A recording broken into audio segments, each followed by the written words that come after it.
Okay, good morning everyone. Welcome to Byju's Exam Prep IAS. This is Sham Kagud here. If there is no issue with the sound, can you please give me a thumbs up so that we'll start the discussion. If there is no issue with the sound, can you please give me a thumbs up? Done. So some of you must be wondering what is there in the beginning of the slides here, right? What I've given. If you remember earlier, we have covered certain chapters such as fiscal policy, agriculture. And I believe in both of the chapters, one mains question was left out to be covered. I hope you understand, right? Those questions are given the slide, but because of the paucity of the time, right? Because of shortage of the time on Sunday evening, we basically skip those questions. I told you I'll cover it. No issues. We'll cover these questions as well. Do not worry about it. Now, let me start the discussion then. So what we have done last week, we started with the concept of industries, right? We started with the concept of industries. Now, in case of industries, what we have covered, the industrial policy, because after independence, we wanted to ensure that there is growth in the industries. Government decided to have certain industrial policies. Now, many of you will ask me, sir, why? What was the reason that we had industrial policy? Reason is simple. If you look at the breakup of Indian economy at that point of time, right, that is generally after independence, you will come across one fact. The fact is that industrial growth rate or contribution to economy was very, very low. In fact, if possible, please remember the data. As per various policies at this point of time, the contribution of industries to the whole economy was somewhere around 17%. It was somewhere around 17%. Right? So we wanted to increase the contribution of industries to the economy. What about agriculture sector? Agriculture sector used to contribute heavily to the GDP. Right? More than 50% contribution used to come from agriculture sector itself. And somewhere around 20% plus used to come from services sector.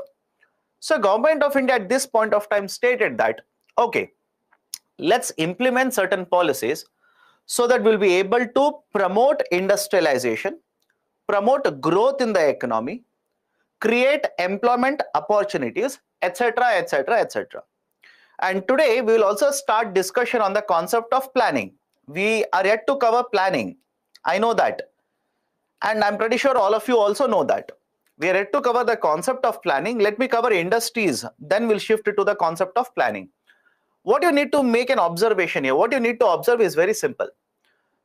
The concept of planning as well as industrial policies generally go hand in hand. What do you mean by hand in hand? To achieve the objectives of planning, we decided, okay, let's have industrial policies. Although industrial policy was implemented much before the planning. For example, the first 5-year plan was implemented from 1951. Is it okay? The first 5-year plan. Again, should you note it down? Should you by heart it? Don't note it down. It is there subsequently when I take up planning in the slides. It is there. So the first 5-year plan was implemented in 1951. But the first industrial policy was actually implemented well before that in 1948. But over a period of time, what you'll see is government will keep certain objectives to achieve under plans. And in one of the ways to achieve these plans was basically implement industrial policies. Right? So understand this. From 1948, we started implementing industrial policies. The first industrial policy basically was implemented from 1948. Then the second industrial policy was implemented in 1956.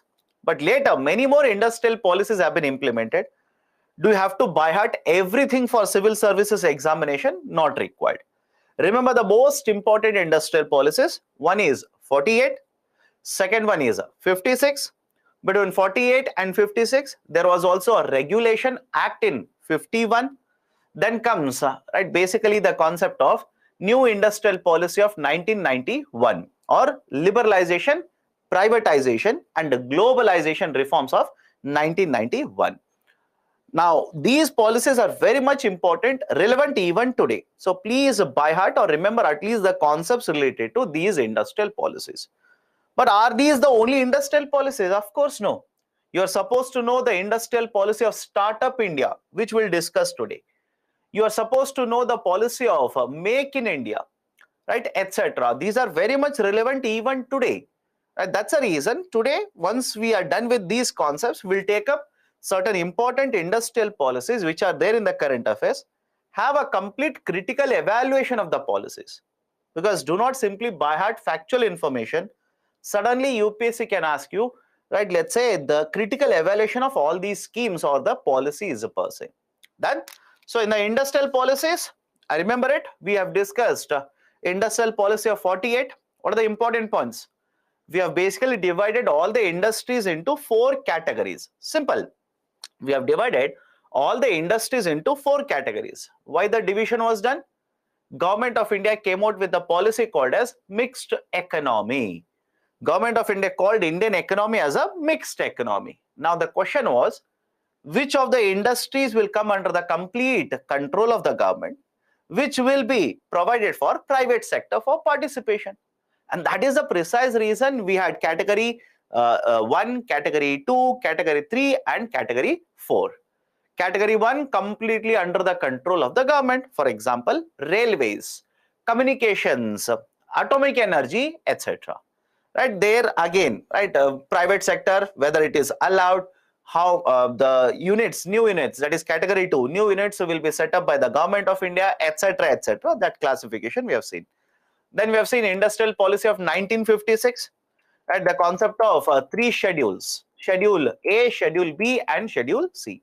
Schedule A, most of the industries which were strategically important were kept under the government of India, were brought under the government of India. And there is a close relation. Today you will understand it. There's a close relation between the industrial policy of 1956 as well as the plan, second 5-year plan, because the second 5-year plan was also implemented from 1956 itself. Right, so industrial policy of 1956, most of the industries which were relevant, which were important, were brought under the control of the government of India. Means monopoly of government of India. Thereafter, right, you saw Schedule B where private sector will be allowed. But if a new industry has to be set up, new unit has to be set up, it will be set up only by the government of India, not private sector, government of India. Then whatever is not covered in Schedule A and Schedule B was kept under Schedule C. Then the situation of 1991, what was the problem in the Indian economy in 1991? Simple. Forex reserves were depleting, inflation rate was very, very high, the government expenditure was very high, the fiscal deficit was right, going beyond control. Out of the total expenditure allocated, more than 37% of it was used to pay for interest, etc., etc., etc. That is the time period when government of India announced a new industrial policy, which is now famously referred to as liberalization, privatization and globalization. LPG, liberalization, privatization and globalization. And we have discussed the concept of liberalization and also the concept of privatization. What is a liberalization? In simple terms, liberalization is nothing but deregulation. Is it okay? In simple terms, a liberalization is nothing but deregulation. That is, whatever regulations were imposed by the government post-independence, these regulations were slowly withdrawn by the government. For example, government had imposed restrictions in terms of entry of foreign investors in the stock market. They had restrictions over the public sector banks going to the stock market to issue shares. They had restrictions over private sector entering some of the industries, etc., etc., etc. All these regulations over a period of time have been withdrawn by the government, which has allowed the private sector entry, participation has increased, etc. That is liberalization. In fact, under liberalization, we have discussed certain important reforms that have been undertaken by the government under taxation, financial market, in the exchange rate market, in terms of promoting imports and exports, in terms of industrial policies. Then we started discussing the concept of privatization, and that is where we actually took a break. Privatization simply means what? Government will be selling away the ownership. Simple. Privatization simply means government will be selling away the ownership of the entities which are controlled, which are owned by the government. The ownership of the government will automatically come down. And whenever government goes for these kind of a reform, what generally you observe? You will observe that these entities which were owned by the government, now they'll be owned by the private sector entities. Part of the ownership will be sold away by the government. Right? These will be privatized, etc. And right, if you remember it correctly, we have discussed what are the three types of government organizations or government undertakings. Ministerial undertaking is there. Companies which are set up under Companies Act of 2013 is there. And those which are set up as statutory organizations, that is a middle path between the departmental undertaking as well as the government companies. This classification we have studied last week. After this, how the disinvestment is conducted by the government. What are the different methods through which government will sell the ownership in the market? Either minority ownership or majority ownership or complete ownership. Right? Then the concept of cross-holding, CPSC, ETF, etc. All these we have discussed last week itself. And after this we have seen whenever government will conduct the disinvestment process, how do they use these funds? And if you remember it correctly, I told you this. Government, whenever they will conduct a disinvestment, they will collect the money and pool the money in the National Investment Fund, NIF, National Investment Fund. And what are the important points regarding National Investment Fund? It is not a part of the Consolidated Fund of India. Remember that. It is not a part of Consolidated Fund of India.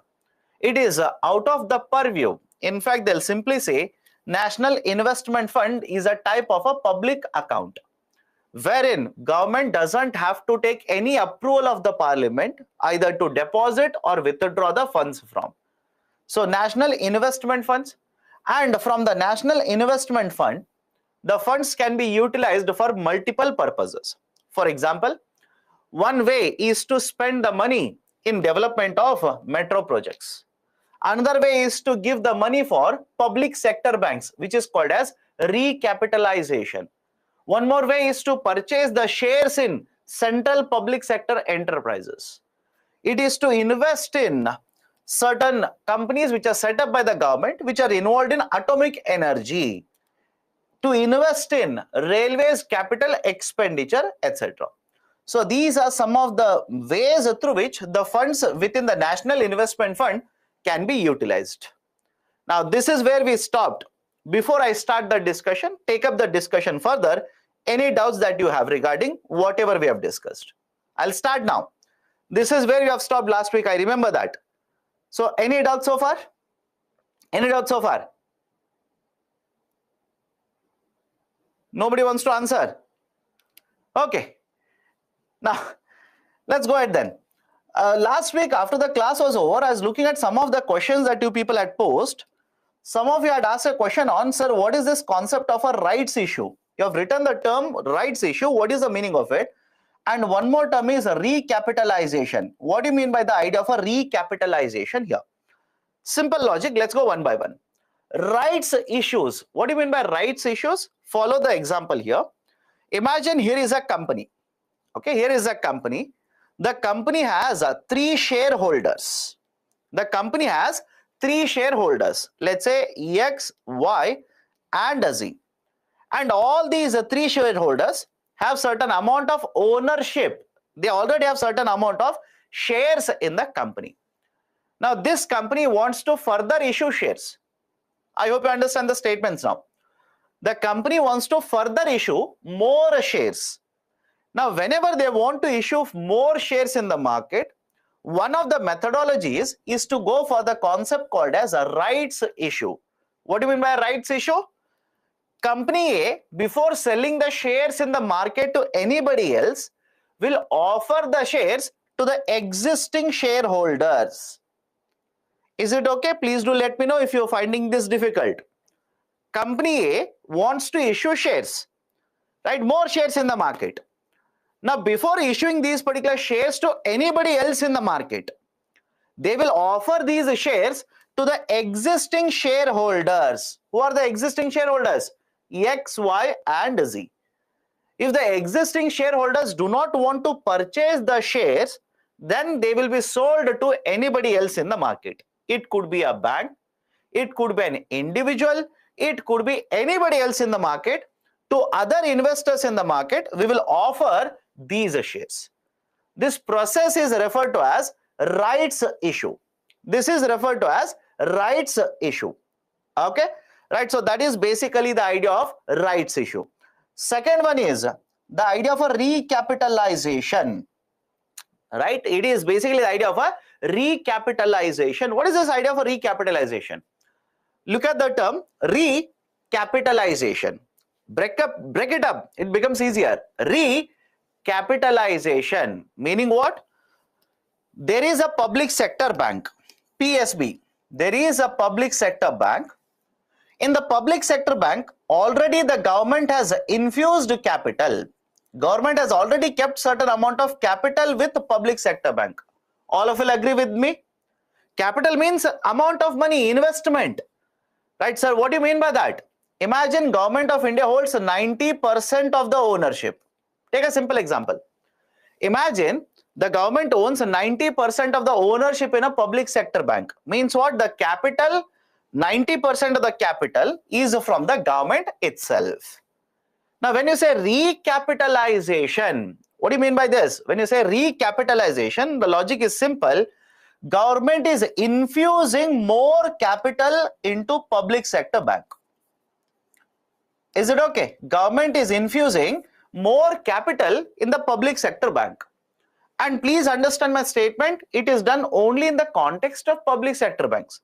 Government doesn't go for recapitalization in a private sector bank. Why? Will you call it as a recapitalization? Just think of it.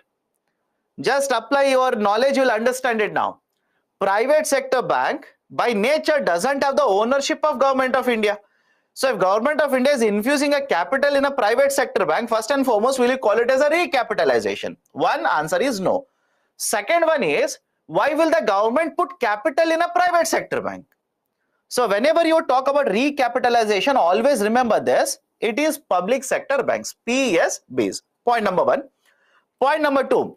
Why is Government of India infusing capital in the public sector banks? Reason is the non-performing assets, NPAs, in lot of these PSBs were very, very high.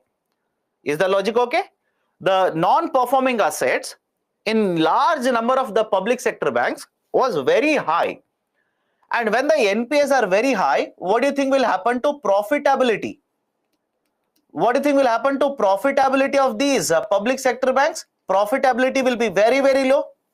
In fact, many of these public sector banks, couple of years ago, started recording losses. They started reporting losses. And it should be very easy for you to understand why higher NPA means contribution to losses. In order to address this issue, Government of India stated, okay, I will infuse capital. I will infuse certain capital in the public sector banks so that whatever losses they are incurring, that problem will not increase and it will not force the banks to shut down. And please understand this, because government owns the public sector banks, they don't have any option but to infuse capital. Can Government of India allow a bank, a public sector bank, to shut down? Just think of it. Just imagine that situation. Can Government of India allow a public sector bank to say, you have incurred losses, so shut down. You have given loans to Mr. Vijay Mallya, you are not able to recover it, shut down then. They can't do that because a lot of us have have invested money with the public sector banks. We have kept our deposits with public sector banks. And because of their decision, why should we suffer? Why should we all take a hit because of that? That's a precise reason. In order to reduce the impact of higher NPAs leading to higher losses, Government of India announced they would be recapitalizing. They would be infusing capital in a public sector bank. Now let me go beyond this. Let me give you certain technical idea, because suddenly UPSC can ask you this. Don't search for this in the books. It is not there. Understand the logic behind this.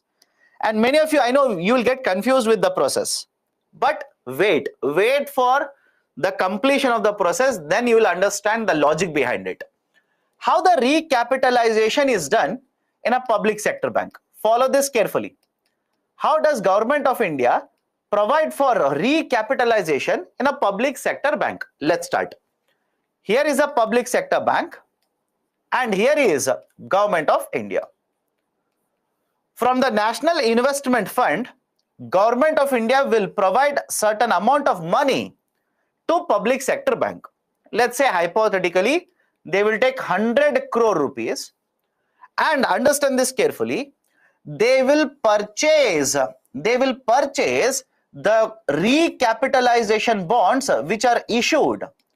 They will purchase the just a second. The process is slightly reverse. I'm writing reverse here. Understand this carefully. This should be on this side, Government of India and public sector bank. Okay. So here is the Government of India. Government of India will issue recapitalization bonds. Step number 1. Government of India will issue recapitalization bonds, let's say worth 100 crore rupees, which are purchased by the public sector bank, and government will get 100 crore rupees now. Step 1. And now Government of India has 100 crore rupees. Government will use this 100 crore rupees to infuse capital of 100 crore rupees in public sector bank. Right? So look at this. Step 1, government will sell bonds which are called as recapitalization bonds. Who can purchase it? Can you purchase it? No. Can I purchase it? No. Who is allowed to purchase them? Public sector banks. Now, once they sell these recapitalization bonds, they will collect the money, that is government. Now, government will use this 100 crore rupees to provide capital to public sector banks. Now, this is basically how the recapitalization is conducted, right? This is how recapitalization is conducted by Government of India. Now, many of you have started asking me, sir, why? Why in the first step take away 100 crore rupees and second step give 100 crore rupees to public sector bank? Logic is very simple here. Point number 1. Government of India, imagine you are the Prime Minister. Okay, 1225, I'm making you the Prime Minister. So imagine you are the Prime Minister. You want to provide 100 crore rupees to public sector banks, which means you should have 100 crore rupees. All of you will agree with me? You should have in the first place 100 crore rupees. From where you will get this 100 crore rupees? By issuing recapitalization bonds. And many of you will simply say, sir, I can use from the National Investment Fund. Right? I can use from National Investment Fund. But second is that point. Do you think the amount of money that is there in the National Investment Fund is sufficient for all the purposes here? Just look at it. Do you think all the money that is there in the National Investment Fund, let's say 1 lakh crore rupees or 2 lakh crore rupees, whatever the amount is, do you think that is sufficient to provide for all of these expenses? Answer is again no. Right? Some of you might think, sir, it could be sufficient. How do you know? I know for a fact because government borrows for capital expenditure. I hope you understand this. Imagine this was sufficient. Then don't you think Government of India would not require money to borrow from the market for railway capital expenditure then? Just apply the logic, you'll understand. Don't you think Government of India will not ask NABARD or any other authority to issue bonds and borrow under off-budget borrowings then? So that is a precise reason. Logic is simple here. Government needs money. Point 1. And second point, the amount of funds which are there in the NIF generally are not sufficient to meet all the requirements. Hence, this is one way to generate money or to borrow from the market. And the third very important point here, follow this carefully. Third very important point, why are we selling these bonds to public sector bank? Why? What is the logic behind it? Let me give you a very simple idea. Imagine here is a public sector bank. Right now, let's say it has 100 rupee cash. Simple. Let's start with the example. Imagine here is a public sector bank. It has cash of 100 rupee.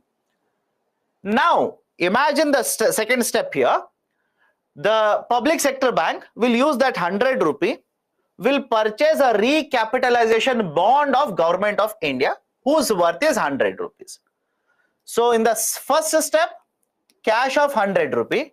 Second step, same public sector bank has a bond whose value is 100 rupee. Step number 3, government will take that 100 rupee and give it to, let's say, same public sector bank. Now what has happened? Along with one bond worth 100 rupee, now public sector bank also has a cash of 100 rupee. Now tell me, has the financial of the public sector bank, has the financial position of the public sector bank improved because of the recapitalization or not? I'll repeat it again. Right? Understand the logic here. Step number 1, public sector bank has only 100 rupee cash. What the Government of India will do? They will issue a bond worth 100 rupee to the bank and take away the 100 rupee cash. So after this is over, the bank has a bond worth 100 rupee. Government has collected cash worth 100 rupee. Step number 3, government will take that 100 rupee cash, give it to the bank itself. And in return, please understand, in return, the public sector bank will issue shares. It will issue shares to Government of India, which means the ownership of Government of India in the public sector bank automatically will go up. So what will happen as a result of this? On one side, ownership of Government of India in the PSB will slightly increase because now they own more shares. And point number 2, the public sector bank, which had only cash of 100 rupee earlier, will now have a cash of 100 plus bond of 100 rupee. Total asset value in the public sector bank now will become how much? 200 rupees. The total assets in the public sector bank will increase.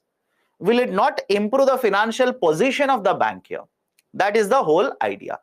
This is how the recapitalization is done by Government of India in the public sector bank. Any doubt regarding this? Can I go forward? Anybody has a doubt regarding how this is done, why it is done, why this kind of a circus is done by the government, etc., etc., etc. Right? So this is basically the idea of recapitalization. So can we say that government bought shares by issuing bonds? No, generally that is not how. Finally, that is what the government does. On one side or in one step, they will sell bonds and they'll collect money. In another step, they will basically infuse capital and get the shares from the public sector bank. Okay. Later, what PSB will do with recapitalization bonds? Imagine these will have a maturity period of 10 years. Let the maturity period arrive, let the bonds mature. Now, Government of India will repay the principal. And I just want to give you one very important point here. Have a look at this. These recapitalization bonds do not carry any coupon rate. Remember this. These recapitalization bonds do not carry any coupon rate, zero coupon rate. Is it okay? I'll repeat it again. These recapitalization bonds do not carry any coupon rate, which means imagine the bond value is 100. You are the bank. You will give the 100 rupees to me. I will give you the bond. Do I pay any interest on these bonds? No, I do not pay any interest. Now you will ask me, sir, then why will I invest? My dear, you require 100 rupees or not? Just think of it. Some of you will simply say, sir, why will I invest in your bonds then? Reason is, would you want the capital or not? You are a public sector bank first and foremost. Would you want a capital from the government or not? Of course, yes, you would require a capital. That's a reason, despite carrying no interest, no coupon on these bonds, banks will invest in them, purchase them from the government, hold them for a certain number of years, and government after maturity period will provide the principal back to the banking sector. This is basically the concept of recapitalization bonds. Done? Now, after this, we have discussed concept of disinvestment policy, latest disinvestment policy. What is the latest disinvestment policy? We generally divide the sectors into two parts now. This is the latest policy. Please update it. Most of the books do not have info on this. I know that. So, as per the government of India, the sectors will be divided into two parts: strategic sector and a non-strategic sector. What is a strategic sector here? Government says which government feels, not you, government, which government feels are important for national security, are important to provide certain social welfare, are important to promote growth, etc. So government will divide the sectors into two parts, and if they meet these criteria, they'll call these as a strategic sectors. And government says in these strategic sectors, right, I've given the list here, please have a look at it. Government will have maximum 4 entities under its ownership. Simple. Maximum 4 entities under its ownership will be owned by the government of India. Sir, what if there are more than 4? Best example, banking sector. What if there are more than 4? Government says, 1, we will go for mergers. We'll simply merge these entities so that the number of entities will automatically come down. Have you not seen the number of public sector banks coming down? Just think of it, and you will realize banking is a part of strategic sector. I hope you understand. Have you not seen the number of the banking units, public sector banks coming down? In many of the books that you might be referring to, older books, they'll say number of public sector banks in India are 19. Some of the books will give you 24, right? Some of the books will give you 15, etc. No, right? These are around 11 now. Why? Government of India is continuously merging these public sector banks. And right, by the time you write the exam, further mergers can be conducted. Even those numbers can change. Even these numbers can also change by the time you write the exams. Right? So argument of the government is simple. Why should I be present in so many sectors? Not required. And even in these sectors, why should I own more and more enterprises? Why should I own more companies? That is also not needed. So one, we will divide the sectors into two parts: strategic, non-strategic. Those which are part of the strategic, I will have maximum 4 entities under it. In non-strategic, I will not be present. Simple. No government presence. And when I say no government presence, please understand the statement carefully. Government says, I will not have any entity under my ownership in the non-strategic sector. That is the meaning of the term presence here. Will government regulate it? Of course, yes. Government has to regulate, by the way. Right? So government says, I will not have any entity under my ownership in the non-strategic. Only in strategic, maximum 4 or up to 4 I will have. Sir, what if they are already owning entities under the non-strategic? Privatize it. Simply privatize it. And if you can't privatize, if you are not able to privatize it, shut it down. For example, very often you will come across one authority, DIPAM, Department of Investment and Public Asset Management. I'll repeat the long form here. Department of Investment and Public Asset Management. So DIPAM is given this duty of identifying those industries where we require, let's say, disinvestment. Where disinvestment should be conducted, generally it is identified by this department, that is a DIPAM. Done? So this is the latest disinvestment policy. Please update it. Books have not given this. Please update it. You don't make a mistake. UPSC can ask you this list. Right? For example, many of you are asking me, sir, should I by heart this list? My recommendation, do it. Do it. It will hardly take, let's say, around half an hour to 1 hour to by heart it once. Make your own acronym. Make your own, let's say, trick. By heart it. Can be asked in the civil services preliminary examination. Right? And even one way you can use this data is to write mains paper.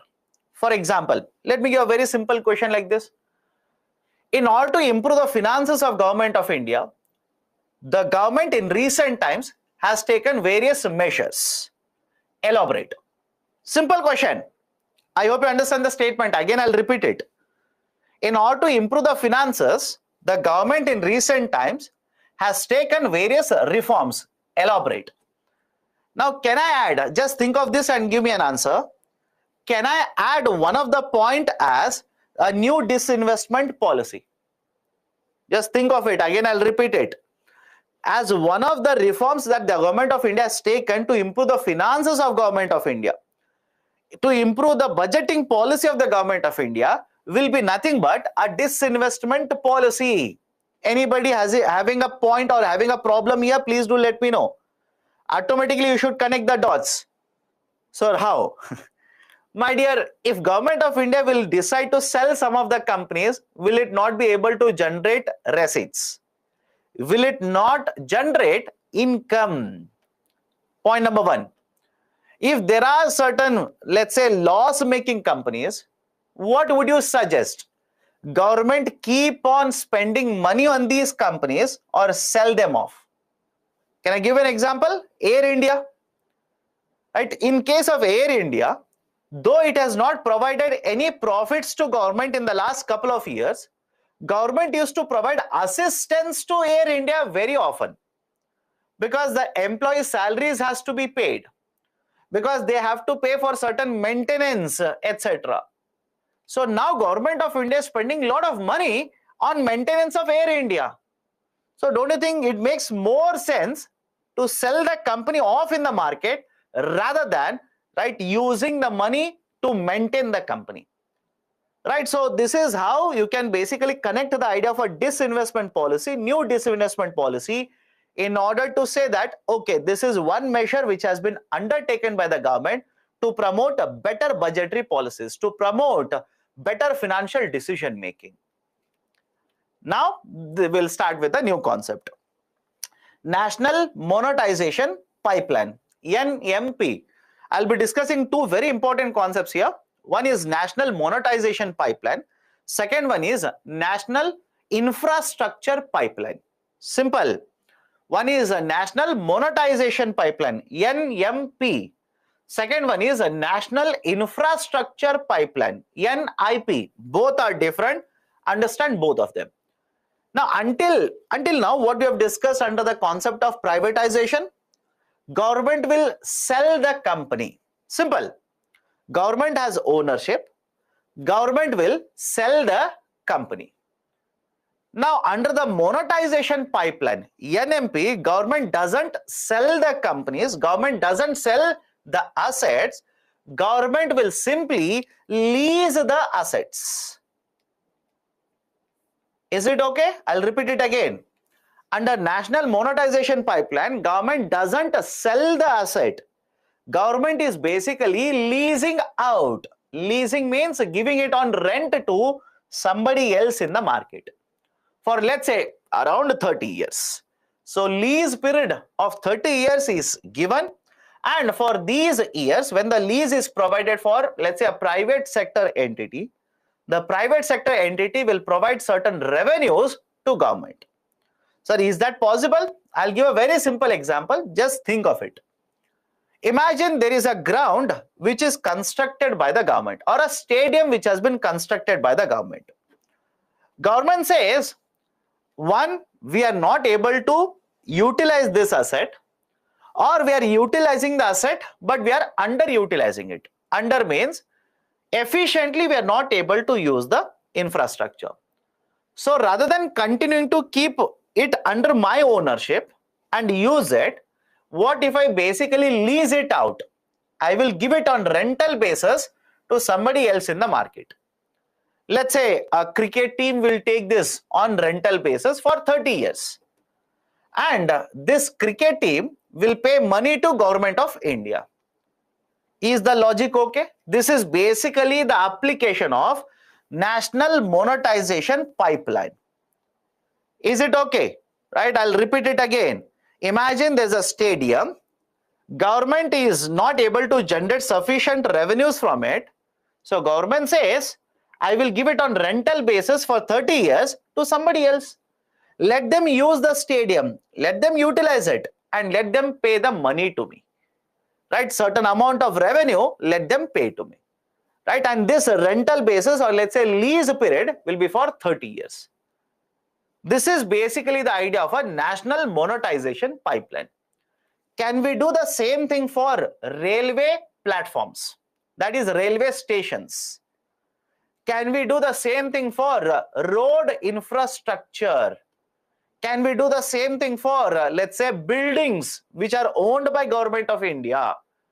Right, etc., etc., etc. In power sector, in civil aviation market, in, let's say, right, the railway sector, in warehousing, right, in port sector, etc., etc. There are so many sectors wherein Government of India has assets, but government itself says we are not able to utilize the assets very efficiently. So what we'll do, we will simply give it on rental basis or lease basis for a longer duration to private sector. And this private sector company, let them pay money to me. Right? This is the basic idea of a national monetization pipeline. In essence, please remember this technical statement. Under the disinvestment policy or privatization policy, the ownership is transferred. Whereas under the national monetization pipeline, the right of usage of asset and collection of revenue is given to a private sector for specific time period. But the ownership will not be transferred. Any problem in understanding the difference between privatization and national monetization? Let me know. It's very simple concept. You should be very clear about the differences. Now, what has the Government of India proposed? Government of India has proposed that in the next couple of years, that is by next 4 years, financial 25 or fiscal 25, by financial year 25, will basically lease out assets, and the value of the assets that will be leasing out will be more than 6 lakh crore rupees. And again, the numbers will keep on changing. They'll keep on adding more and more assets. But at least this is the target. Right? So we will lease out assets worth 6 lakh crore rupees. And highest number of assets which will be leased out under this are under the road sector. At least for the sake of writing the mains paper, please remember top 2 or 3 sectors from this. The top are road, power sector and railways. R, P and R. Right? So roads, railways and power sector. Most of the assets are going to come from these 3 sectors itself. And the lease period that has been proposed under this is for a duration of 30 years. And it will cover brownfield projects. A technical term, let me explain. And in the next couple of classes, that is tomorrow's class and next Saturday's class, I'll be using the term brownfield very often. Please do not be confused. Follow this very carefully. Now I'll give you 2 situations. 2 situations, understand this. Situation 1, there is an airport which is already present. Airport is already there. Government of India will ask you to operate airport for 30 years. Government of India will simply say, airport is there, you operate the airport for 30 years and you give me a certain amount of revenues. This is situation 1. Situation 2, there is absolutely no airport here. There is one city wherein Government of India wants to set up or basically construct one airport in that city or for that city. Now, second situation, government will ask you to set up, construct airport. Is it okay? Construct the airport and now manage it for 30 years. Construct plus management. I hope you understand the difference between both of the situations. In case number 1, or let's say situation number 1, you are asked to only manage existing infrastructure.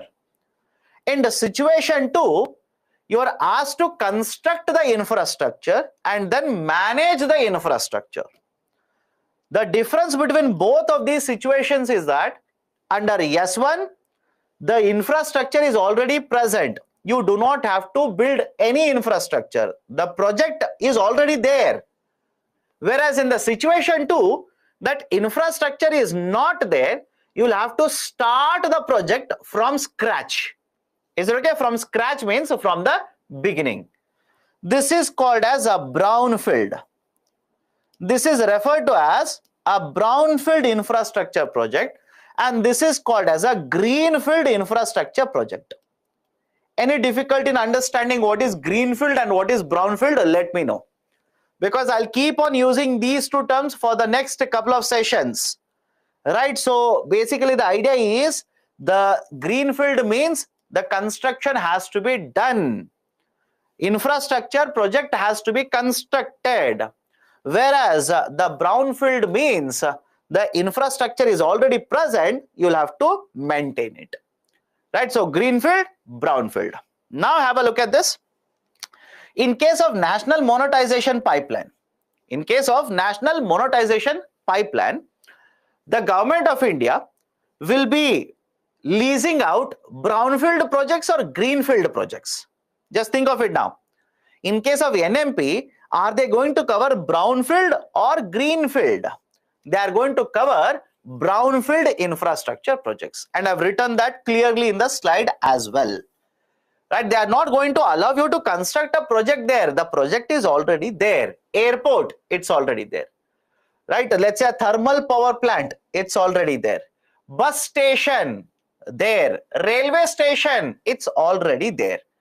So the infrastructure is already there. You are using that infrastructure. Right? So NMP will only cover brownfield projects, not greenfield projects.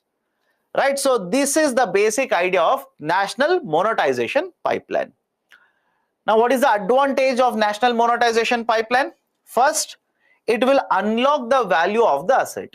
What do you mean by unlocking the value of the asset? Imagine an airport is there. Government is not able to utilize the resources very efficiently.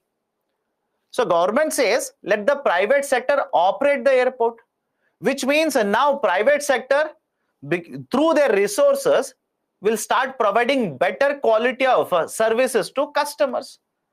Right? So the argument is there is asset, infrastructure is there, but we are not able to use the infrastructure project efficiently. Private sector will be utilizing the asset much better way. That is basically the idea of unlocking the value of the asset. Second, government will be able to raise funds by leasing out the infrastructure projects. Is it okay? Government will be able to raise a lot of funds, and I've given you the target. They want to lease out these value of the assets and generate, right, so much amount of money. Target is 6 lakh crore rupees.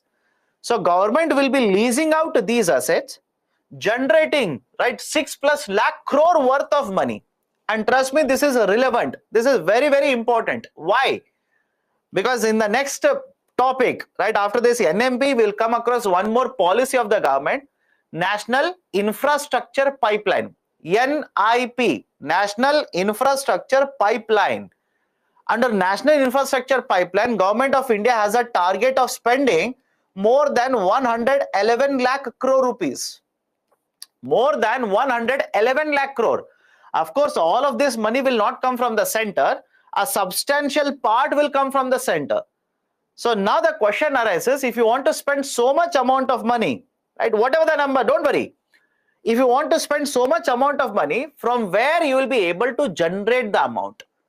From where you will be able to collect this amount? One of the methodologies that the government now says is by leasing out under National Monetization Pipeline. Government will be able to raise funds which they can use it for development of other infrastructure projects. Third one, customers or consumers will be getting the benefit. Sir, how? Take the example of airport. There is an airport which is already there. Government is not able to provide the services efficiently. Now this airport will be given to a private sector company. You tell me, what do you expect from the private sector company? Improved quality of the services, or they will not provide a good quality services to you? And mind you, we are shifting from the government providing services to private sector providing services, right? So obviously what we expect is the kind of services which the private sector will provide, the quality of the services, etc., to improve, right? So that is the angle that we have to look at when I say customers or consumers will provide or will enjoy the benefit of it.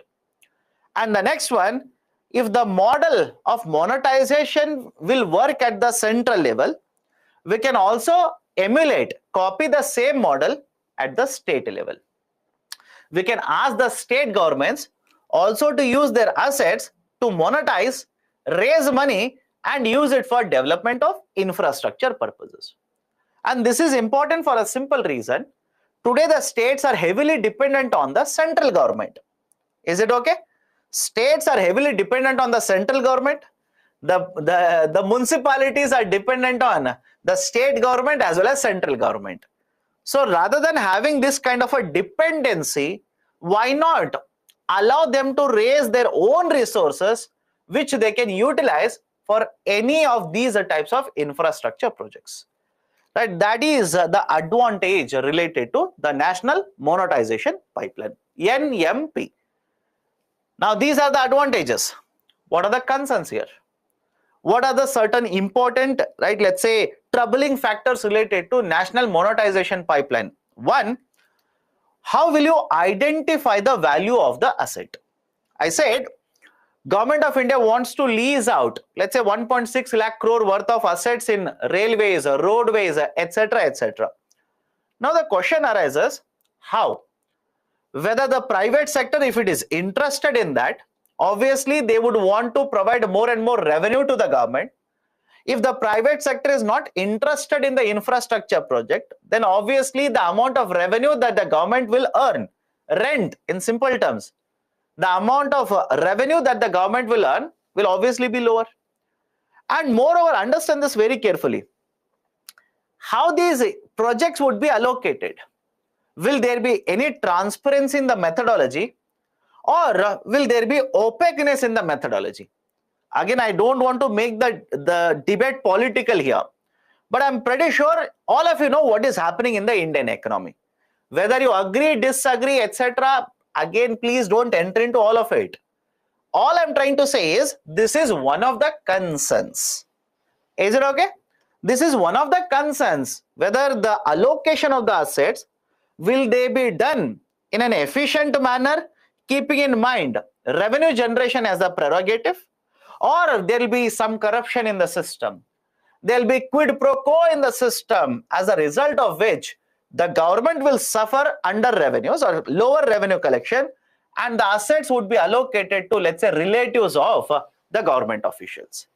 Again, do not write the political angle to it. Simply quote it. They will understand. I hope you understand. When you are writing economics paper, this is my suggestion to you. Whatever is your political viewpoint, whatever, do not give it out in your answers. Do not write this in your answers. Simply say, will there be any transparency in allocation of the projects? That is a concern. Done. Don't worry, right? Don't write any company's name, etc., etc. Not at all required. Why? I'll tell you. Right? Some of you are writing, sir, this has happened, that has happened. My dear, do you have the proof? I hope you understand. Do you have the proof? Either take, right, the Delhi or whatever it is left to the judiciary to decide, not you. Don't become a judge in the exams. Simply write the concern, go forward. Next one, what about the security of the workers? Right, take the same example and run with it. Airport. Government has employed people, and have you seen Government of India removing employees? I hope you understand. Government of India seldom removes the employees. Government job is one of the most safest jobs. But on the other hand, imagine that airport is leased out for 30 years to a private sector company.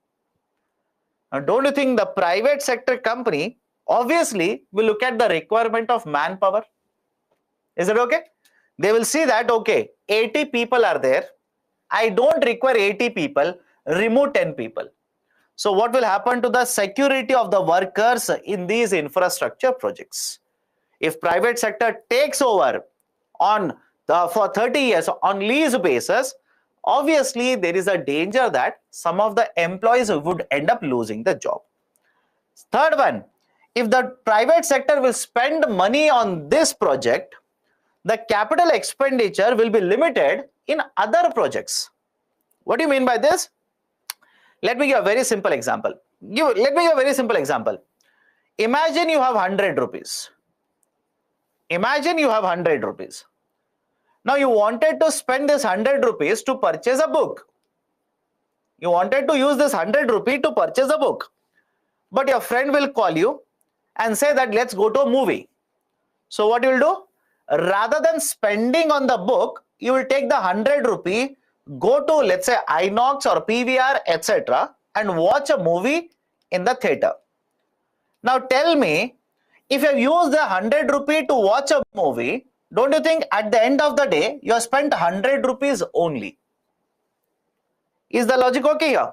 At the end of the day, rather than using 100 rupee to purchase a book, you ended up using that 100 rupee to watch a movie. Your expenses have not increased. Your expenses will remain same. That is 100 rupee. Sir, what is the relevance of this example here? Applied to a private sector company. Applied to a private sector company. Imagine here is a private sector company. They have 100 crore rupees. They would want to invest in an infrastructure project. They want to spend the money on some other project. But now Government of India has come out with a national monetization pipeline. This company will use the 100 crore rupees to take the lease of airport. Same 100 rupee, they will use it to take the lease of the airport. Do you think the investment in the capital expenditure has increased? Is the logic okay? The capital expenditure of the private sector in other projects will be limited because they're spending the money on monetization now. Next, what is the guarantee that whenever the private sector will take over this airport, they will provide affordable services to people? I hope you understand my statement. Because private sector will spend a lot of money. For what reason? What is the reason the private sector has taken this airport on lease basis? Because they want to earn profits. And in order to earn profit, what if they start increasing the charges that they will impose on other service users? For example, you will book a ticket, right? How many of you know this? Even if you have not traveled by air, please understand this. Whenever you will book a ticket, right, to travel from, let's say, city 1 to city 2, let's say cost of the ticket is 5,000. Out of that 5,000, some of it will be imposed and collected by the airport. Is it okay? Right? Is the logic okay? Please do let me know. If you are paying 5,000 rupees to fly from point A to point B, out of that 5,000, some of the amount will be imposed and collected by the airport. Sir, why? Why is the airport collecting money from me? Because you are going to the airport, you are sitting in the airport, you are drinking water in the airport, you are reading newspaper which is provided by the airport. They will have to provide a lot of infrastructure to you. From where do you think they will collect the money for development and maintenance of infrastructure? From the service consumers, from customers. So now the question is, if the private sector is going to spend money on this project, don't you think the private sector will be collecting more and more service charges from the consumers? That is one more concern. And finally, once the lease period is over, let's say once the lease period is over, in what shape or form the infrastructure or the asset will be returned to the government? This is also very much relevant. Why? Most of you, either you have been on rental basis or you have given your home on rent to someone else. When you are there on rental basis, do you remember what was the shape of the room when you vacated the room? or what was the shape or the status of the house when you vacated the house? Right? Obviously, the infrastructure will be in very, very poor form. Infrastructure will be in a very, very inferior quality level. So that is one more concern. What will be the shape or form of the asset when it will be returned back to the government after 30-year lease period is over? So these are some of the concerns which have been raised by various experts regarding national monetization pipeline. Any difficulty in understanding any of the points? Please do let me know. Any difficulty in any of these points, right? What they are trying to achieve here, why they are trying to achieve, what kind of projects they are covering, what are the advantages, what are the concerns. Third point, again, understand this carefully. The private sector, let's say, has 100 crore. If they spend on airport to take it on lease, do you think they will have money to spend on other infrastructure projects? I will repeat the point again. Right? If they are going to spend that 100 crore rupees to take the airport on lease, will they have money to spend on other projects? Answer is no. That is the third point. First point, how will you identify? How will you identify at what price you will give the asset to the private sector? Imagine, right, airport is there. At what price will you give it to private sector? How will you identify the value of this asset? And if it is given to a private sector, did we follow a method which is transparent? Did we follow an opaque process? Was there corruption in the system? Etc. etc. Okay? Right, so this is the concern regarding the concept of national monetization pipeline. Let me go to the next one. National Infrastructure Pipeline. NIP, National Infrastructure Pipeline. Now, what is this idea of a national infrastructure pipeline? Please have a look at the graph here. Right, just for sake of understanding, remember the numbers can be asked in the civil service examination. Under the national infrastructure pipeline, simple, Government of India says, I want to spend huge amount of money, more than 111 lakh crore rupees, and develop infrastructure projects. Right, I want to develop lot of infrastructure projects. And in which area I want to develop these infrastructure projects? These are the areas. Have a look at the areas. In energy sector, 24% of the projects are proposed. In railways, 12%, roads, 18%, urban infrastructure, 17%, etc. So these are some of the sectors where majority of the infrastructure projects have been proposed. Now, government says, to develop all of this infrastructure project, I need to spend more than 111 lakh crore rupees. And this money will come from center, the state governments, as well as the private sector. I repeat, this money that will be needed to develop this infrastructure project will come from the center, the state, as well as private sector, right, investment. Central government is expected to contribute around 39% of the total investment. The private sector is expected to contribute around 21%, and the state government is expected to contribute remaining 40% of this total investment in the infrastructure projects. Second point. Third point, please remember this, when the policy was announced, when this national infrastructure pipeline was announced, starting from 2019 to 2024, when it was initially announced, we had covered around 6,800 infrastructure projects, around 6,800. But over a period of time, Government of India kept on adding more and more infrastructure projects. Today, the total number of projects which are covered under National Infrastructure Pipeline is more than 9,000. The number of projects which are covered under this, it is more than 9,000. Please remember that. It's more than 9,000 now. And is it going to remain only at 9,000? Of course, no. More and more projects will be covered under this. Right? I hope you understand this. More and more, as we go on implementing it till 24-25, more infrastructure projects will be covered under this. That is one more very important point.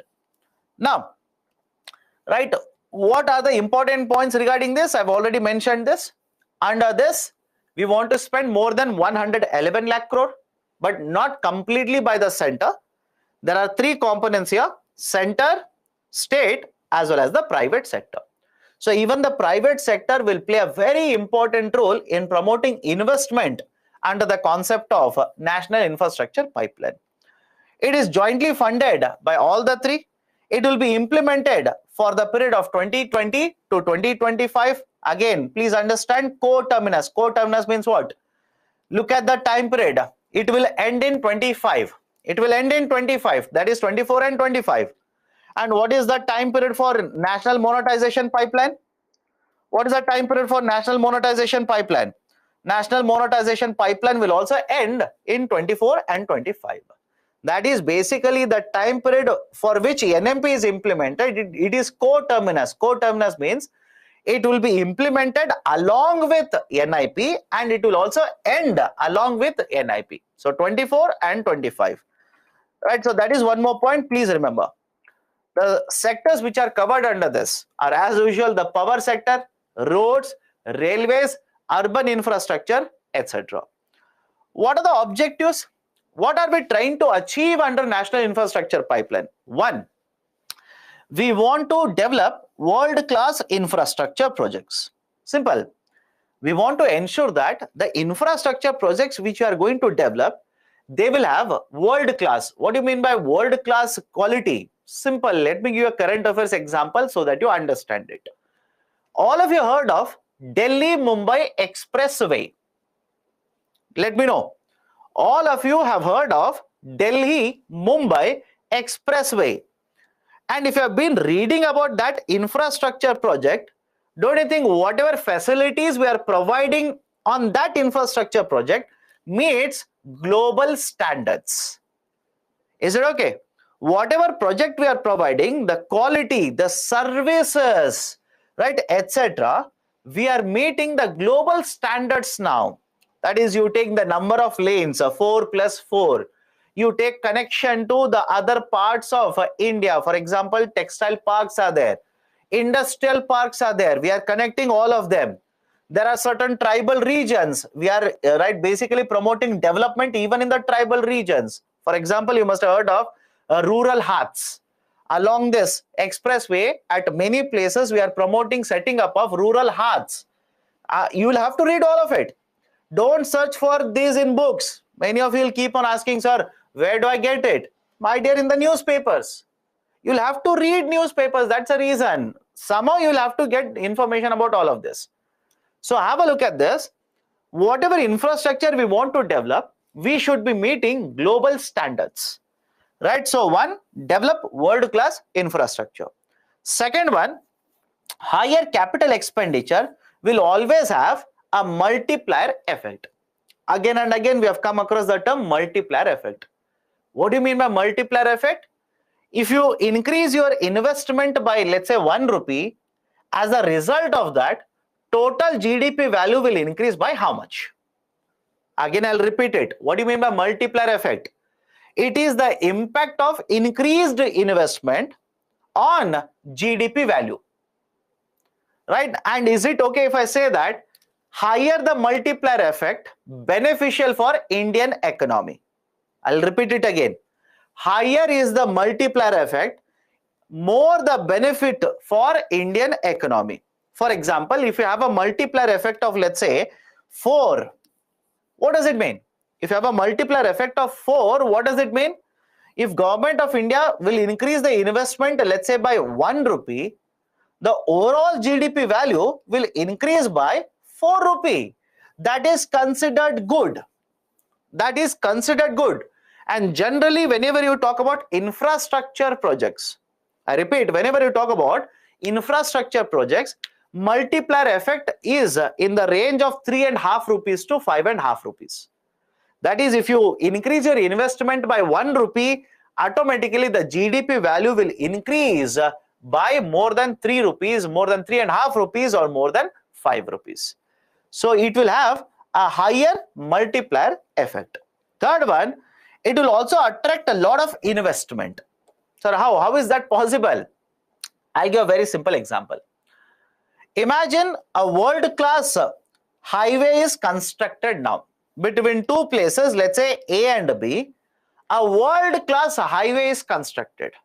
World-class means you can travel between these two places within very short time period. In fact, if you again, I'll connect it to current affairs.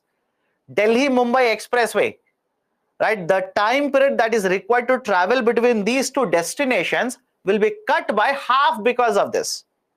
I hope you understand.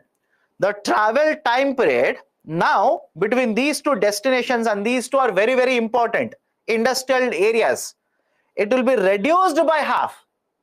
Now, don't you think if this kind of a facility is available, large number of industries will be established along these highways? Is it okay? A large number of industries would be established along this highway. Why? Now you can get access to raw material very easily. Transportation of finished goods can be done very easily, right? Because the time for transportation will come down. Cost of transportation will automatically come down. Is the logic okay here? Any problem with the third point? Please do let me know. Any problem with the third point? It will attract lot of investment. Fourth point, it will also improve the quality of citizens, right? For example, same one. You want to travel from Delhi to Mumbai, very short time period, right? The traffic on these roads will become lower. The possibility of accidents will automatically become lower, etc. The citizens will get the benefit. Again, I'm taking example of one road infrastructure. Can you take an example of power infrastructure? Electricity. Don't you think electricity is needed for all of us? You require electricity, I require electricity, right? Don't you think, let's say, municipality infrastructure, right? All of this, if you keep on promoting the development of such infrastructure, quality of the citizens, right, or quality of lifestyle will automatically be improved, right? So these are the objectives, keeping in mind which government is promoting the concept of National Infrastructure Pipeline, NIP. Right, so this is the discussion regarding two very important initiatives of the government. One is a NMP, second one is NIP. Do not search for this in the books, you will not get it. Generally, you will get the information about these two concepts. One in PIB, Press Information Bureau, Economic Survey documents. These are the two legitimate sources of Government of India that you can use to cover these two very important current affairs concepts. Now, if you want to go further, suddenly UPSC can ask you critically evaluate National Infrastructure Pipeline. They might simply say, though the Government of India is promoting development of world-class infrastructure through NIP, there are certain issues plaguing the NIP. Right? Again, can you write any type of issue related to NIP? Of course, yes. Can I attribute land acquisition issue here? I hope you understand. Generally, whenever you talk about infrastructure, please write this. Can I attribute land acquisition problem here? Let me know. Acquiring land, is it easy in India? Right, for the last couple of weeks, we have been discussing this. Acquiring land is not easy, and you are promoting infrastructure, so obviously land acquisition problem will be plaguing. Second, access to cheaper capital. Access to cheaper loans, that is also a problem. Because in case of India, please connect the dots here. Reserve Bank of India, you tell me in the last 1 year, what has RBI done? What has RBI done? RBI has kept on increasing repo rates. In the last 1 year, the increase in the repo rate is more than 200 basis points, right? More than 250 in fact. And when RBI increases repo rate, what do you think the bank will do on the loans that they are providing? The rate of interest on the loans also has increased. And if you're a developer, if you want to take a loan for development of infrastructure, don't you think the rate of interest that you are now supposed to pay would be higher compared to what it was 2 years ago? So one problem, acquiring land. Second problem, access to cheaper loans. Cheaper loans. I'm not saying access to loans is a problem. Access to cheaper loans is a problem. Third one, what about environmental concerns? All of you will agree? What about environmental concerns? You talk about, let's say, lithium reserves in Jammu and Kashmir.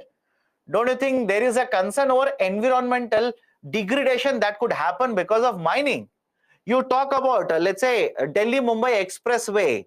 You talk about thermal power plants. All of them, and no doubt we are promoting, all of them have a connection to environmental degradation, environmental concerns. Right, so there are a lot of issues like this that you can quote and say, okay, these are some of the issues that government needs to address in order to ensure that these infrastructure projects will provide maximum benefit to the Indian economy. Done? So this is basically the critical evaluation that I've provided regarding concept of national infrastructure pipeline. Can I go forward now? Any issues with NIP? Any issues with NIP? Please do let me know. So what we have covered, we have started with the disinvestment. That is basically 3 pillars are there under 1991 policy. Liberalization is done. Privatization is also done. But again, please understand, because I was discussing privatization, I've added 2 current affairs concepts here. One is the national monetization pipeline. It's not disinvestment, right? I hope you understand now. It's not disinvestment, it's not also privatization. It's not both of them. But anyways, this is a current affairs related to the government, hence I've added here. And one more current affairs concept, national infrastructure pipeline. Now there is one more very important concept of Government of India, policy of Government of India, Gati Shakti policy. How many of you heard of this? Gati Shakti, right? The new initiative of Government of India. We'll discuss that later when I take up infrastructure. We'll connect it to infrastructure, please don't worry. And in fact, please understand this. I believe last year itself. Last year, the mains paper had a question on Gati Shakti. But the most the puzzling part was that question did not appear in GS paper 3. Rather, it was asked as a part of geography. I hope you understand, UPSC does this. Right? I'll give a very simple example. Do you think agriculture sector will always come in economics? How many of you think like that? Agriculture means economics. Any question on agriculture sector should come in GS paper 3 itself. Then you are mistaken. You are simply mistaken. Why? Can I connect agriculture to social issues paper? Social issues paper. Can I connect agriculture to geography? Think of this. Can we connect the agriculture to geography paper? Yes. Can we connect agriculture to economics? Of course, yes. Right, so have a look at this.